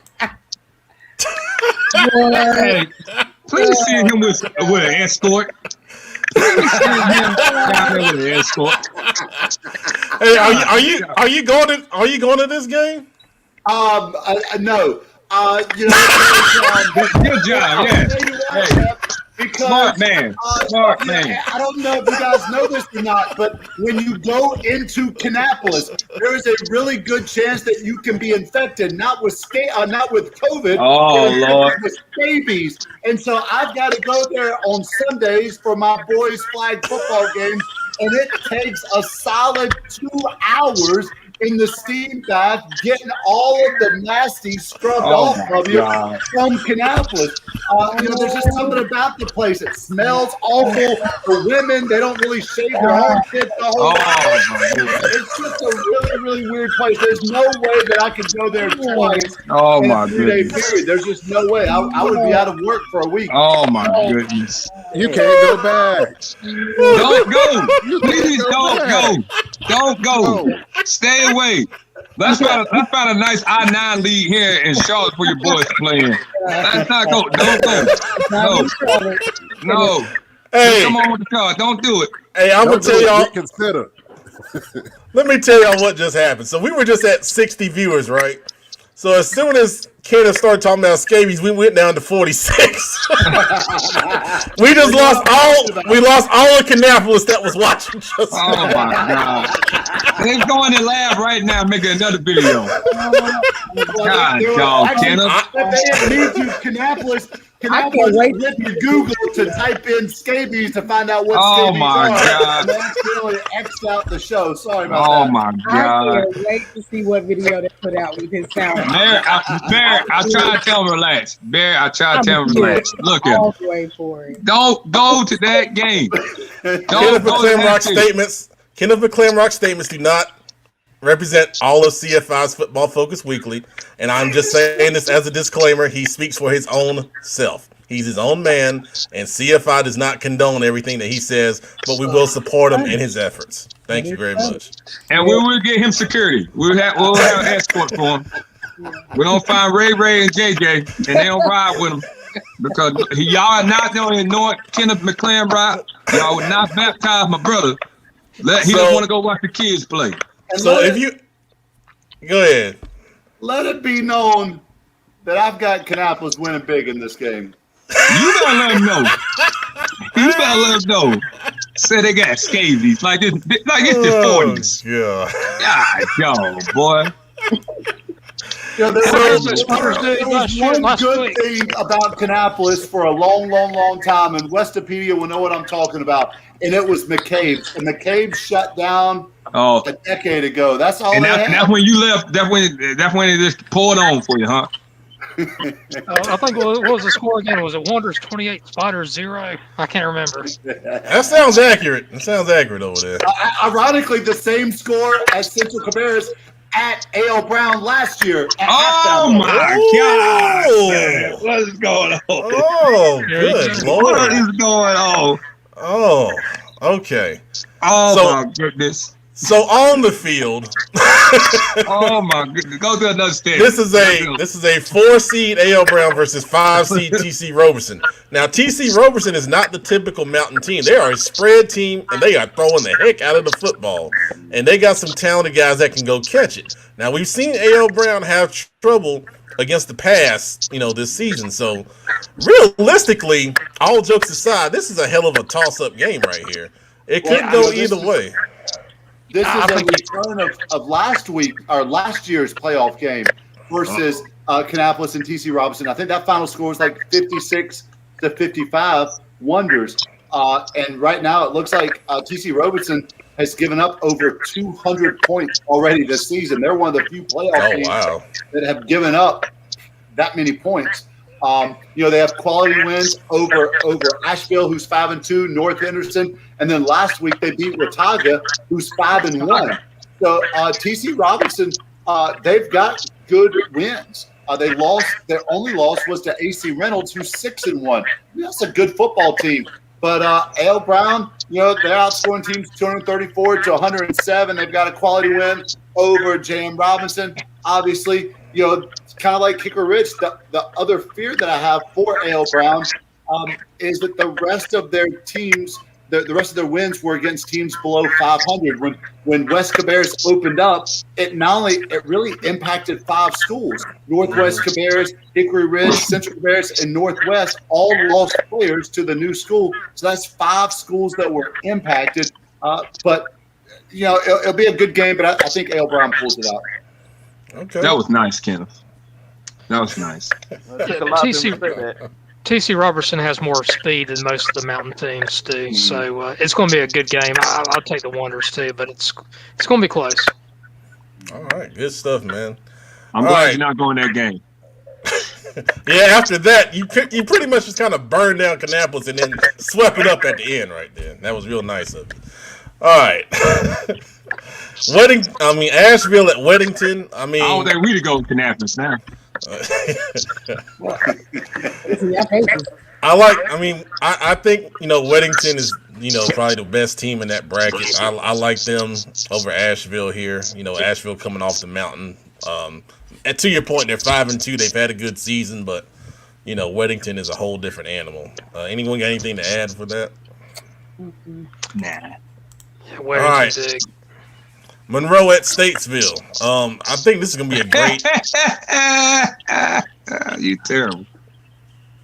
Okay. I think this is going to be a great game with two athletic teams here.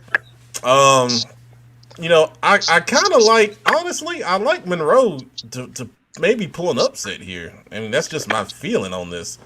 Anyone else got thoughts on that? Yeah, actually, Matt, I agree with you. I think it's going to be a very good game. I think Monroe is going to go up to Statesville and win that game. Okay. All right. That makes me feel better about myself a little bit. All right. McLaren Rock's Revenge.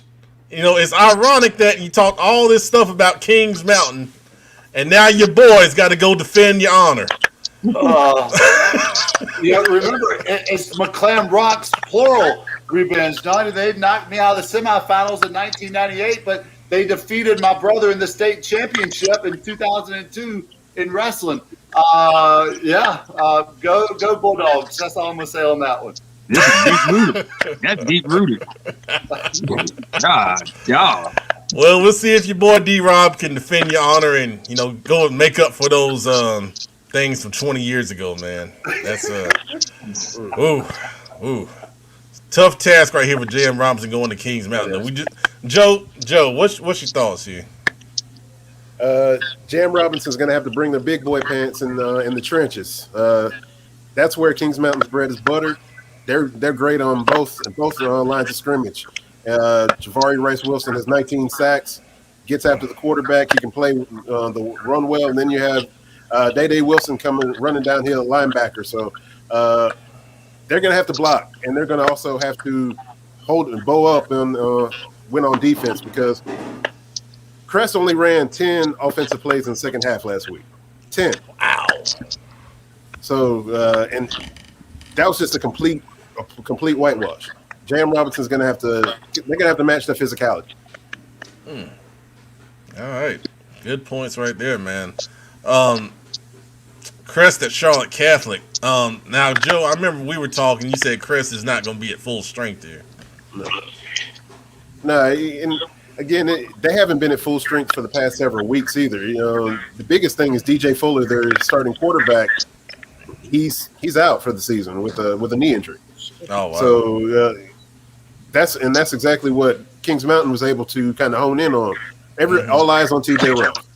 It doesn't matter. So trying to beat Charlotte Catholic with one arm tied behind your back is not exactly ideal.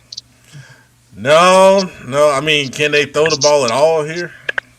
They can throw the football, but it's not anything that is, completely. It's a 50-50 ball. It's not there. Okay. It's not how they play. They want to get in and they want to bully you. They like to play bully ball, and they do that well. But the question is whether they have enough to beat a sound Charlotte Catholic team, and that has yet to be seen. Yeah, now Charlotte Catholic has played some closer games this year against, their conference competition. I mean, they came down to the wire against Cuthbertson, and then they had a tough one, with Marvin Ridge this past week. Now, they had their schedule disrupted because a lot of teams that on their schedule had COVID issues. So, you can kind of attribute some of that to rust, but, will Catholic be the Catholic that we recognize in this game? Is going to be a big question here. Right. Yeah, that's going to be a huge thing right there because this should be a good game because there are just so many question marks both ways of how this game can go. Absolutely, man. I'm gonna be watching that one closely for sure. And then we got Burns at High Brighton. I think this is an interesting matchup here.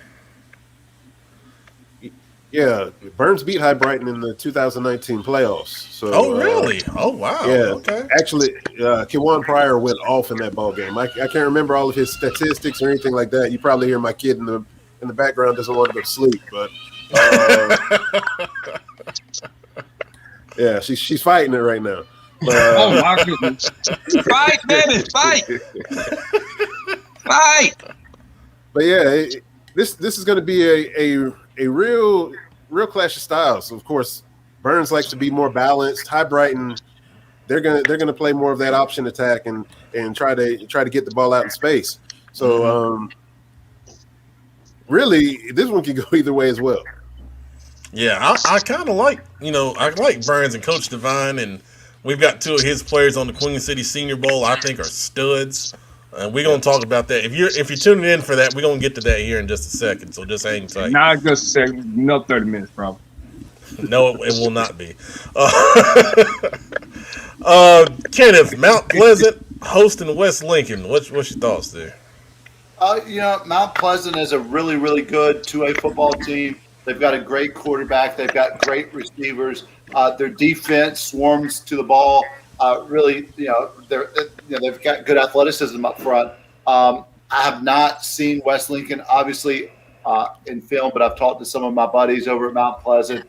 I think this is going to be a really good game. I think that Mount Pleasant benefits from it being at home, but I expect Mount Pleasant to pull this out and go to 8-0. Yeah, West Lincoln's actually 5 points from being undefeated. They're the only team that actually they haven't given up more than 21 points all year.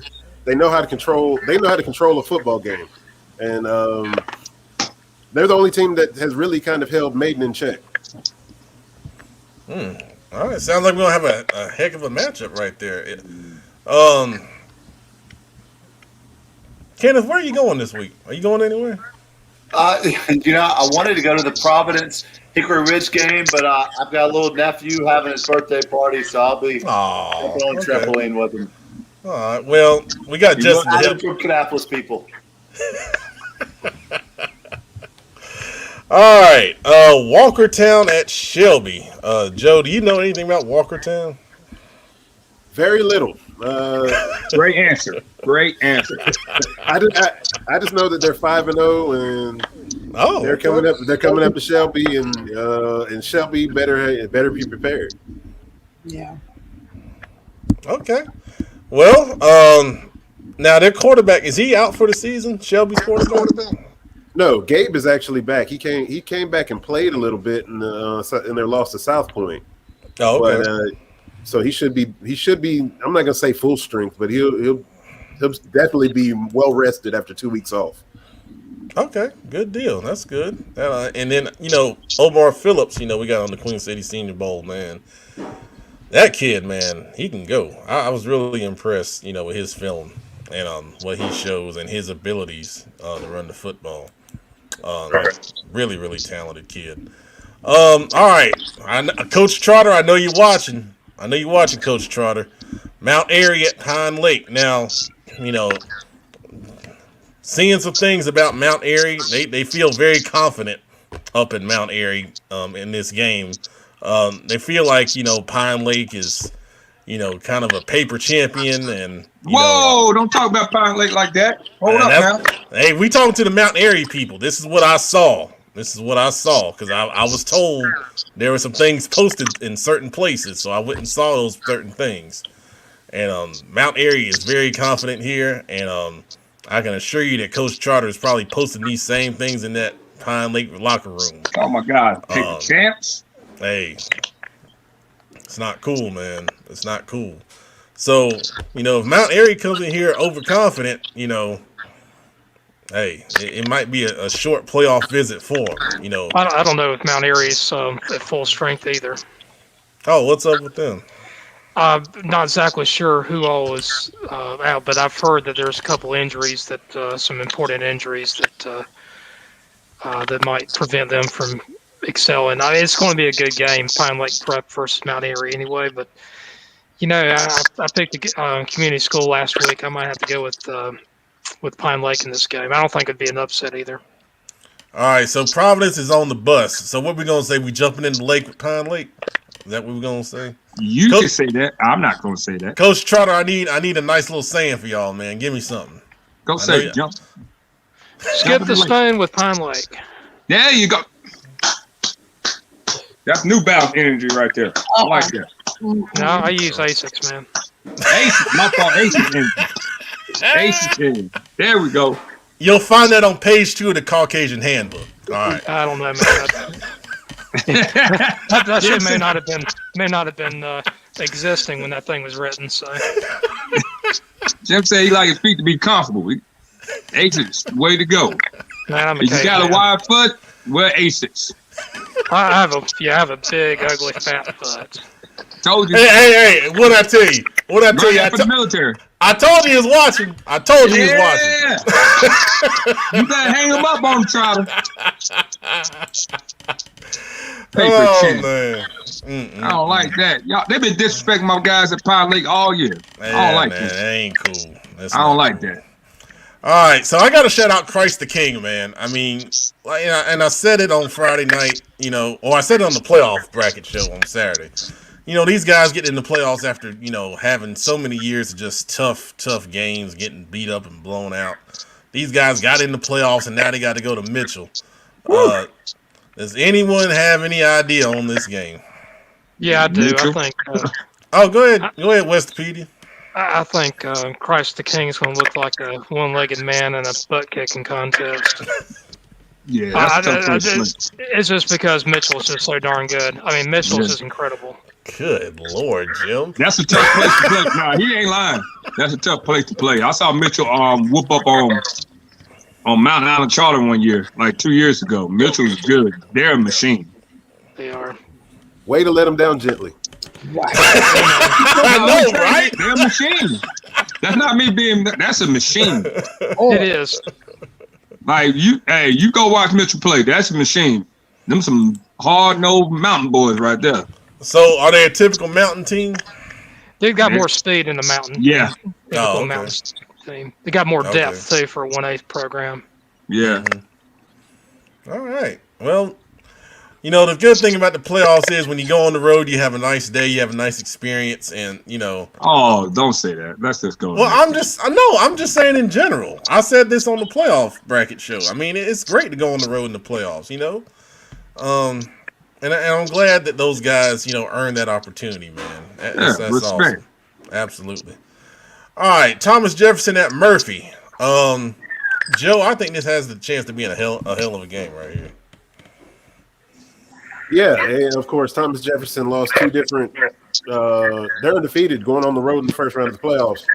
Yeah, it's crazy. Lost to Southern Piedmont coin toss, and then lost the coin toss for a 2 seed, which is both of them and Murphy are 2 seeds. So I'm eager to see what this game is actually going to provide. Of course, Murphy is an impressive football team themselves, but Thomas Jefferson's largely been unchallenged. But the one time that they were challenged, they rose to the occasion. So I'm eager to see exactly how this one turns out.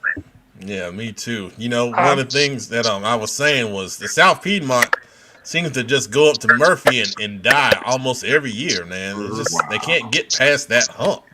And hopefully, for Thomas Jefferson's sake, this is the year that they can, finally get over it. I like Thomas Jefferson in this game. Murphy is down a little bit. They have had some injuries, so they're not in full strength. They lost this last week against Robbinsville, but I mean Robbinsville is a hellacious 1A program. So yeah. I'm gonna go with Thomas Jefferson. I think Murphy's beaten down a little bit. All right, go ahead, Joe. Yeah, how much do you kind of feel that's just kind of the 7-week run, just kind of trying to stay perfect for 7 weeks? Yeah, it's hard at this point. There's so much stress to keep it going on, keep it in the tank. And this year, although we're only playing 7 weeks, and usually we play 11 games, I think this year, physically, mentally, and emotionally, it's been tougher. Yeah. All right, good stuff, guys. We went a little long on the playoffs, but hey, it's the playoffs. That's why we do that here. All right, predictions. Disclaimer: we are wrong most of the time, and that is very accurate. So for last week, I got to get this queued up. I didn't do exactly what I wanted to do, but I want to share something real quick. Let me make sure I can get to it.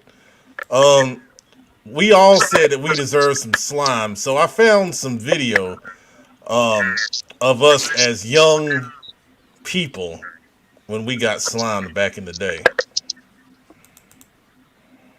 Okay. Sure. How do they make that slime they're always dumping on you? Oh, well, first they take some liquid, and then they add some Jello powder and some flour, sometimes some soap, and they dump it all over me. Where do they dump it from? Actually, Vanessa, I always wondered that too. I just don't know.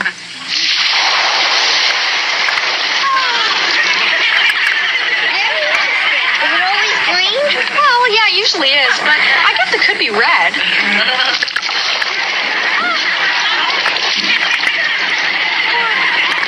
It could be blue.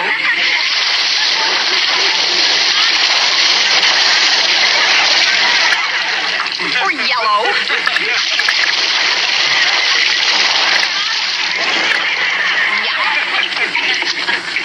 Okay, you think you're so smart. Let's see stripes.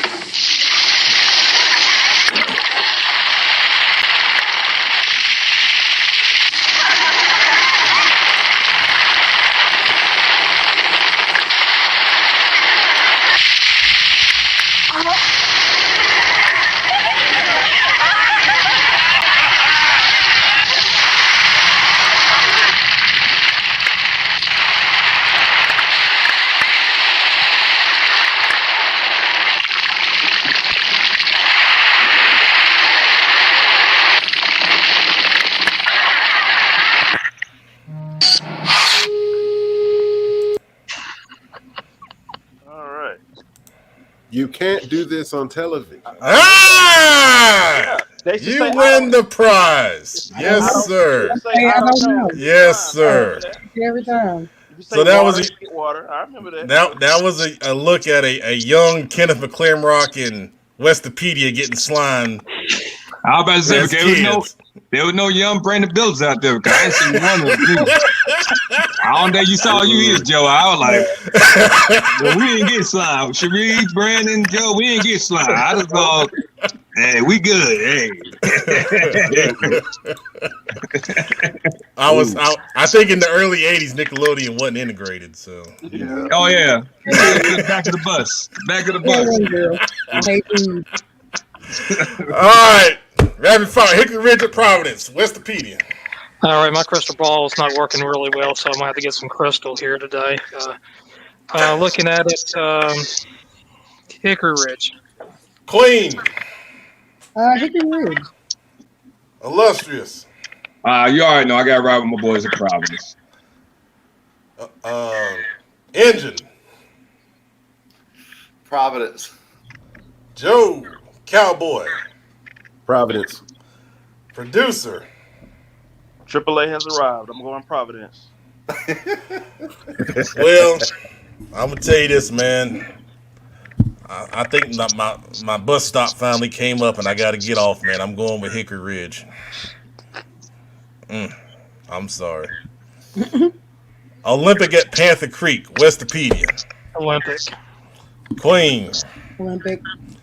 Lustrous. This hurts, so I'm going to go with Olympic. In a close game. I think it's going to be close. All right. Engine.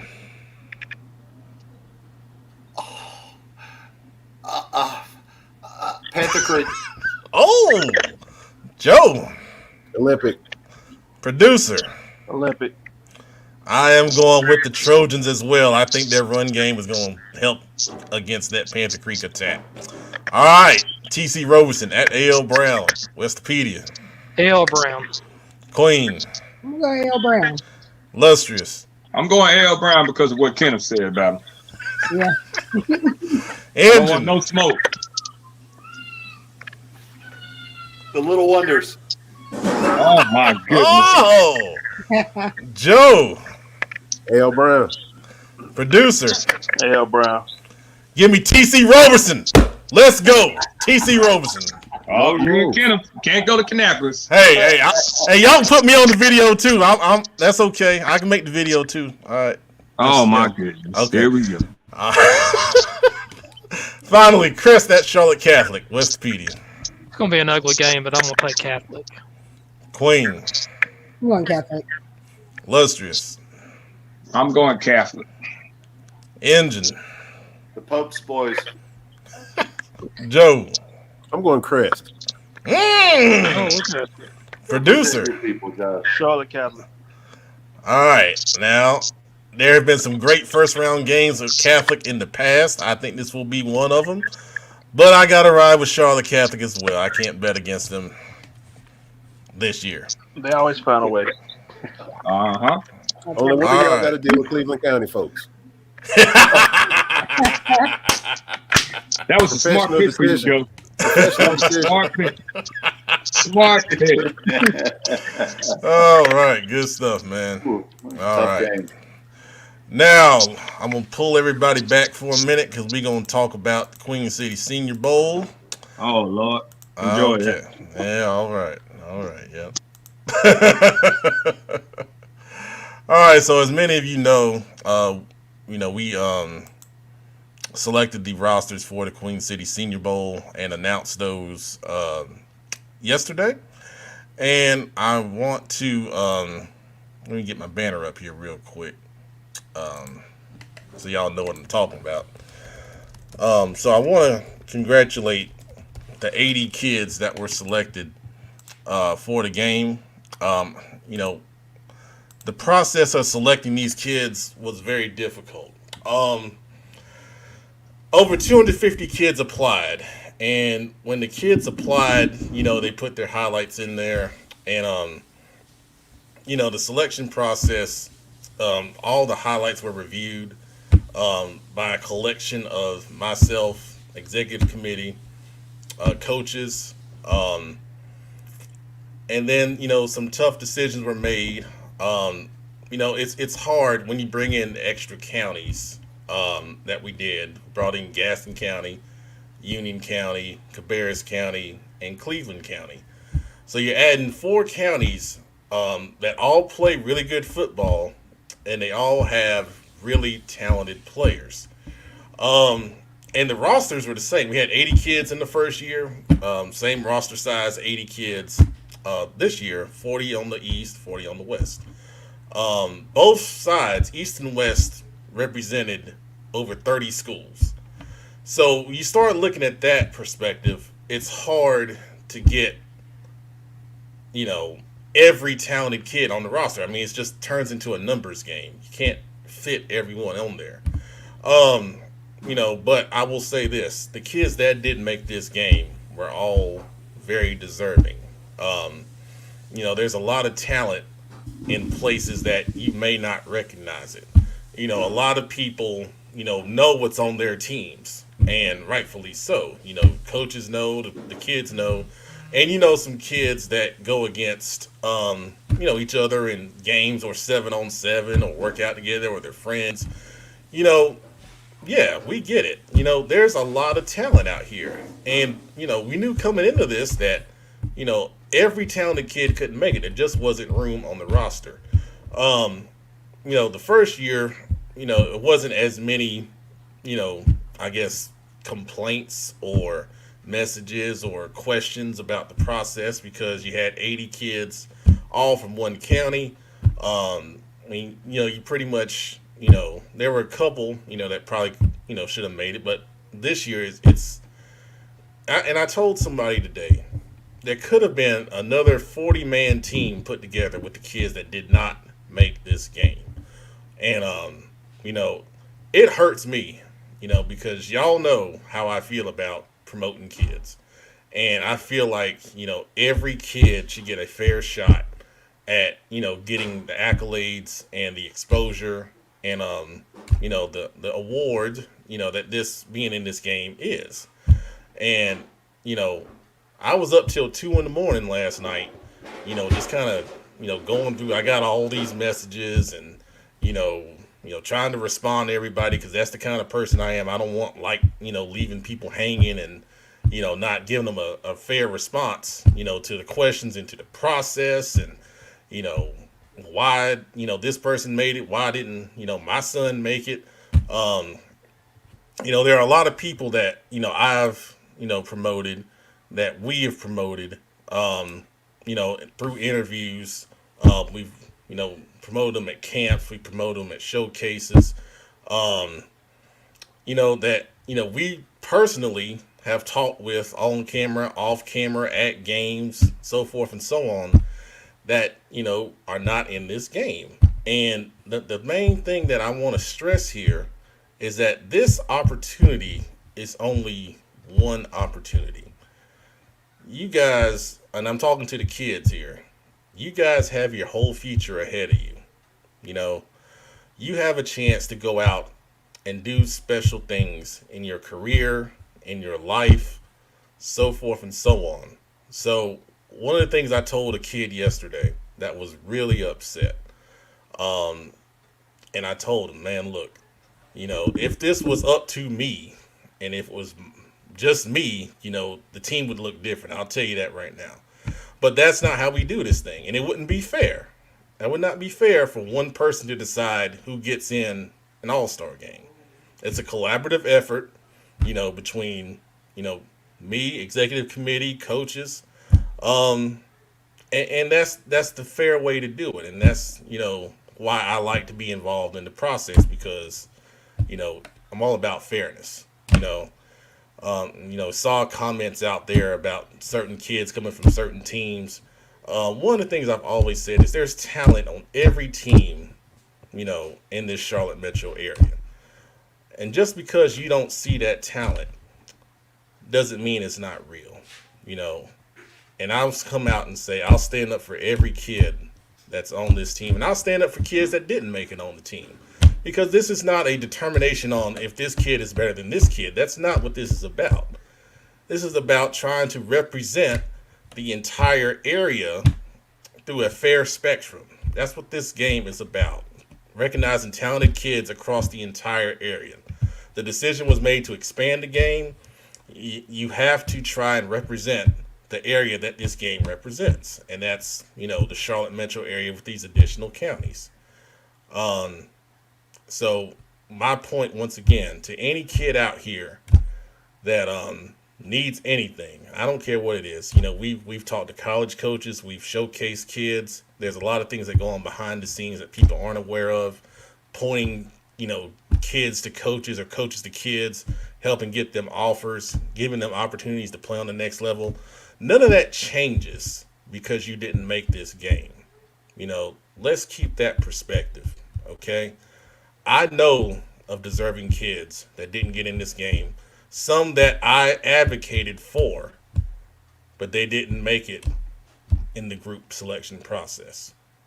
Now, I'm not going to put names out there. I'm not going to say, what was said, in those back and forth conversations, because that's not right. When you get to a process like this, that kind of stuff stays confidential, okay? But you have to understand, man, this is just your beginning. They didn't have any opportunities like this when I played, or when Coach Billups played, or even Kenneth. We were both the same age. We played against each other in school. All they had was the Shrine Bowl. You guys are blessed, man. You're living in an age where you can showcase yourselves.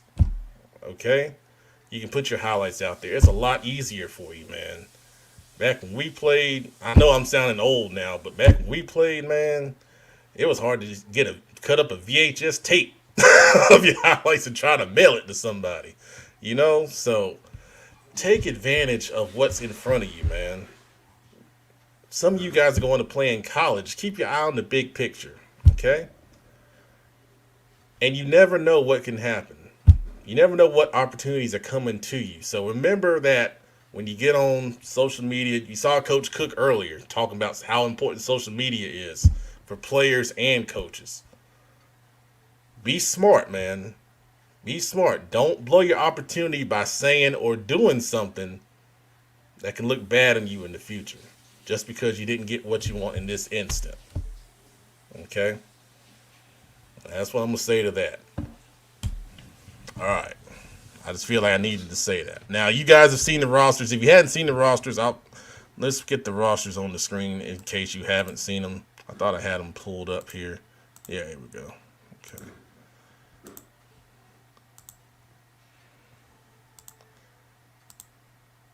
I thought I had them. Maybe I don't. Anyway, all right. Well, I'll share the rosters if you haven't seen them. The Observer put out the rosters earlier. I think they may be on the Queen City Senior Bowl website. But check those out. They're divided into East and West teams. And players, I'm still in the process of sending you messages to confirm if you're going to be if you accept our invite. I think we got about 35 that are confirmed, so we're still working through that process over the next couple of days. And hopefully we all get you all guys confirmed and into the game because it's going to be a great experience. You guys can go on our website, charlottefootballinsiders.com, click on the Queen City Senior Bowl tab, see the stuff we did last year covering the practices, game highlights. It's pretty cool, man. And we got a lot of cool stuff coming up once again this year. So really excited to be a part of it, but I just wanted to, say those few words right there. Make sure everybody understands, the process involved, with this great endeavor that I'm partnering with, some great guys behind the scenes. Okay. Let's see where we are. Is it time to slime? I think it's time to slime. So let's get on everybody's favorite host, not me. Oh, I got to get your thing up there. Hold on. All right, here we go. I've already gotten the cue to quiet down.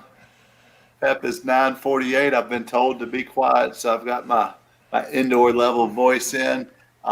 So it's everybody's favorite time. It's time to slime. So producer Brandon, who are you sliming tonight?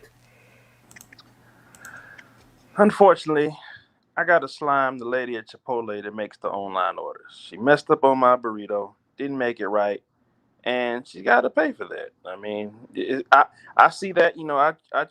I treat it Chipotle kind of like as serious as Pet Man treats fried chicken, man. Like, you can't mess up my burrito. She got to get slimed. Don't mess with the man's burrito. That should be McClamrock's rule number 6 in life. Don't mess up my burrito. Right. Jim Westopedia, who are you sliming on tonight? Well, as a lot of people may or may not know, probably one of the biggest swindlers ever died today, Bernie Madoff. Not going to slime him. I don't believe in sliming the dead. I'm not going to slime his family or anything. But I am going to slime his accountants who allowed this happen. He was his accountant wasn't a CPA. He was a CPA. He signed off on some fraudulent financial statements, and as such, billions and billions of dollars was lost. You can take the losings from Enron and WorldCom, combine it wouldn't be as big as the Madoff scandal. Not going to announce the former CPA's name, but he gets slimed today, and all the bad CPAs out there that makes my life harder. I'll never forget talking to a friend of mine whose father had passed away, and then shortly after his father passed away, his mom got swindled out of, I believe it was close to $1 million by some knucklehead who just completely robbed her with one of those Bernie Madoff type schemes. I hear you on that. Jim, illustrious one. You're up next. Who we sliming tonight? I'm gonna say we don't slime the NBA, man. It's a lot of injuries that's going on right now, and I think they should not rush them back so quick. You're seeing a lot of big time injuries that you wouldn't, see. Jamal Murray went down last night. So I'm gonna slime the NBA. They used to do a great job, but I think they rushed them boys back too soon. And also, we did a whole show about police reform and stuff like that. Everybody see what's going on. I think is, we need to slime them because I think they need to start doing what they say they're going to do, because some of this stuff is just getting ridiculous. You got a new Fruitville station happening, and I think it's time to make this process for to be a police officer in our great nation a little bit more tougher, and we need to do some more psychological tests to make sure they're fit to work in our community, especially the community of color. And I'm for one, it just made me nervous as a father. Even though I got two girls, I still won't have to have that talk with them. You can do all the right things, and you can serve your great country, and you would get treated like you're the lowest scum on the earth. And I think it's just time, like I always say, let's treat everybody right. And so I want to slime that process as well. Treat everybody right. I like it. The Queen, Cherie, you are up next. Who are you sliming tonight? So I'm actually going to slime Hideki Matsuyama. And it's not even for the reason you think. For those of you who don't know him, he actually won the Masters over the weekend. Congratulations on that. Kudos to you for that. I'm sliming him because he, in his post-match interview, he said that he was going to put his green jacket away carefully once he got it home because he held a high respect for it. And then there was a photo of him on Around the Horn, I think it was, where it showed him sitting in an airport with his green jacket draped over a chair. So, I don't know if that was just something for him to say. I don't really know how Japanese people feel about said green jacket, but if you're going to place it away carefully in your closet, then you probably shouldn't have it leaning over a chair. So, Hideki, you get my slime this week.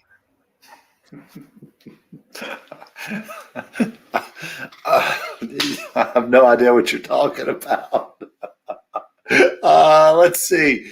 Joe, representing Cleveland County, who you sliming tonight? It's a little close to home, kind of following up on what Coach Billups was talking about. Man, the incident that happened in Columbia, South Carolina, actually right down the street from my brother's house, where the military man, Jonathan Pentland from Fort Jackson, he's E7, I know that much, but he basically disrespected a young kid on the sidewalk, kind of took ownership of the sidewalk and threatened him, and in fact actually pushed him on camera. So the main thing is just respect, man. It just seems like respect has been lost by a little bit of everyone, and especially ones that are supposed to be held in high esteem and and actually be examples for everyone else. So I'd like to slime this dude because it was just unnecessary, and it basically it's brought a lot of strain and a lot of tension that was unnecessary to, especially a quiet part of town. That's good. Thank you. Pep, who we sliming tonight? Man, as usual, I got a lot of candidates, man. But there was one I meant to mention last week, but I just remembered it. Kind of going through my options is, we got all these chicken sandwiches out here, man. Everybody's got a chicken sandwich all of a sudden. Popeye's got their chicken sandwich. Church has got a chicken sandwich that the Queen never tried, and she was supposed to tell us about it. Yeah, you can roll your eyes, but you never told us about that chicken sandwich because you never got it, man. But man, I'm sliming McDonald's chicken sandwich. I mean, it is so dang on bad, man. I got up there and I ordered it because it looked good on the picture. Y'all know, everything looked good in the picture. I was gonna get something else, but I was like, man, let me try it. So, man, that thing was almost black. They burnt the sandwich. It wasn't that thick. It wasn't thick like it was on the picture. It tasted bad. It was no seasoning. Man, they just need to stop. And someone posted in the private chat, man, McChicken. I would rather have a little $1 McChicken sandwich than their so-called premium chicken sandwich. Now, I'm going to tell you something. Now, I know this is the slime, but Zaxby's got a damn good chicken sandwich, man. You get that chicken sandwich, that's rivaling Popeyes. We might have to do some chicken sandwich rankings here coming up real soon. And I know on the slime, typically we kind of, blaspheme things, but hey, Zaxby's, you got it going on, man. I'm very impressed. Way to step up your chicken game, McDonald's. Where's that? You can't do that on television video. Where is it at? Well, nah, I ain't got time for it. Anyway, you got slime, McDonald's. I'll never get that again. I'm sticking with my dang on hot cakes and sausage from now on. They serve that all day, by the way. That's a good deal. I love Zaxby's. Zaxby's kicking chicken. Good night. What you talking about tonight? Yes, sir. Yes, sir. Man, tonight I'm sliming some knucklehead that stopped by my wife today or stopped by my house today and talked to my wife.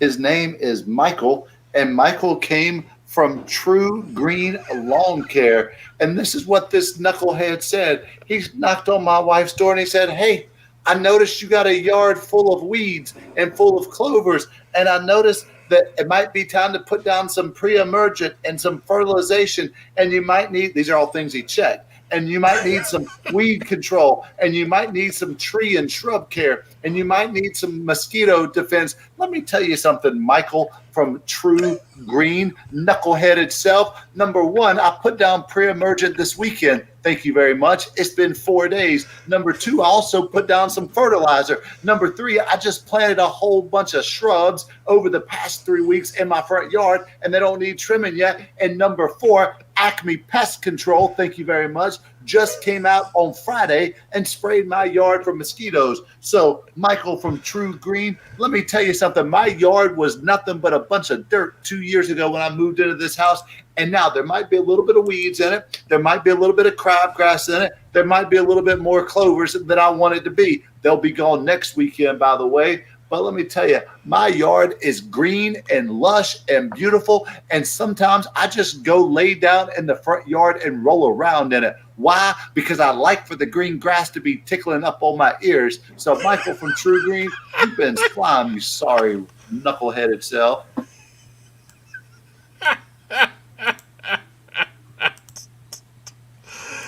Oh, what We've been on it today. It's my yard. It's my yard. Oh my gosh. Yeah, send them my way. I On it today. have a lot of weeds. I need some help. Yo. Poor Michael from True Green. Hey, if anyone knows Michael from True Greens, have him send us a message, man. I'll let you come on and debate against Kenneth right here, because obviously. Got his phone number, as a matter of fact, right there. Oh no! Oh, okay, all right. Anybody is a target. Anybody. If you're just tuning in, you'll want to go back and watch this episode. There's been a lot of recordable moments. That's all I'm going to say to that.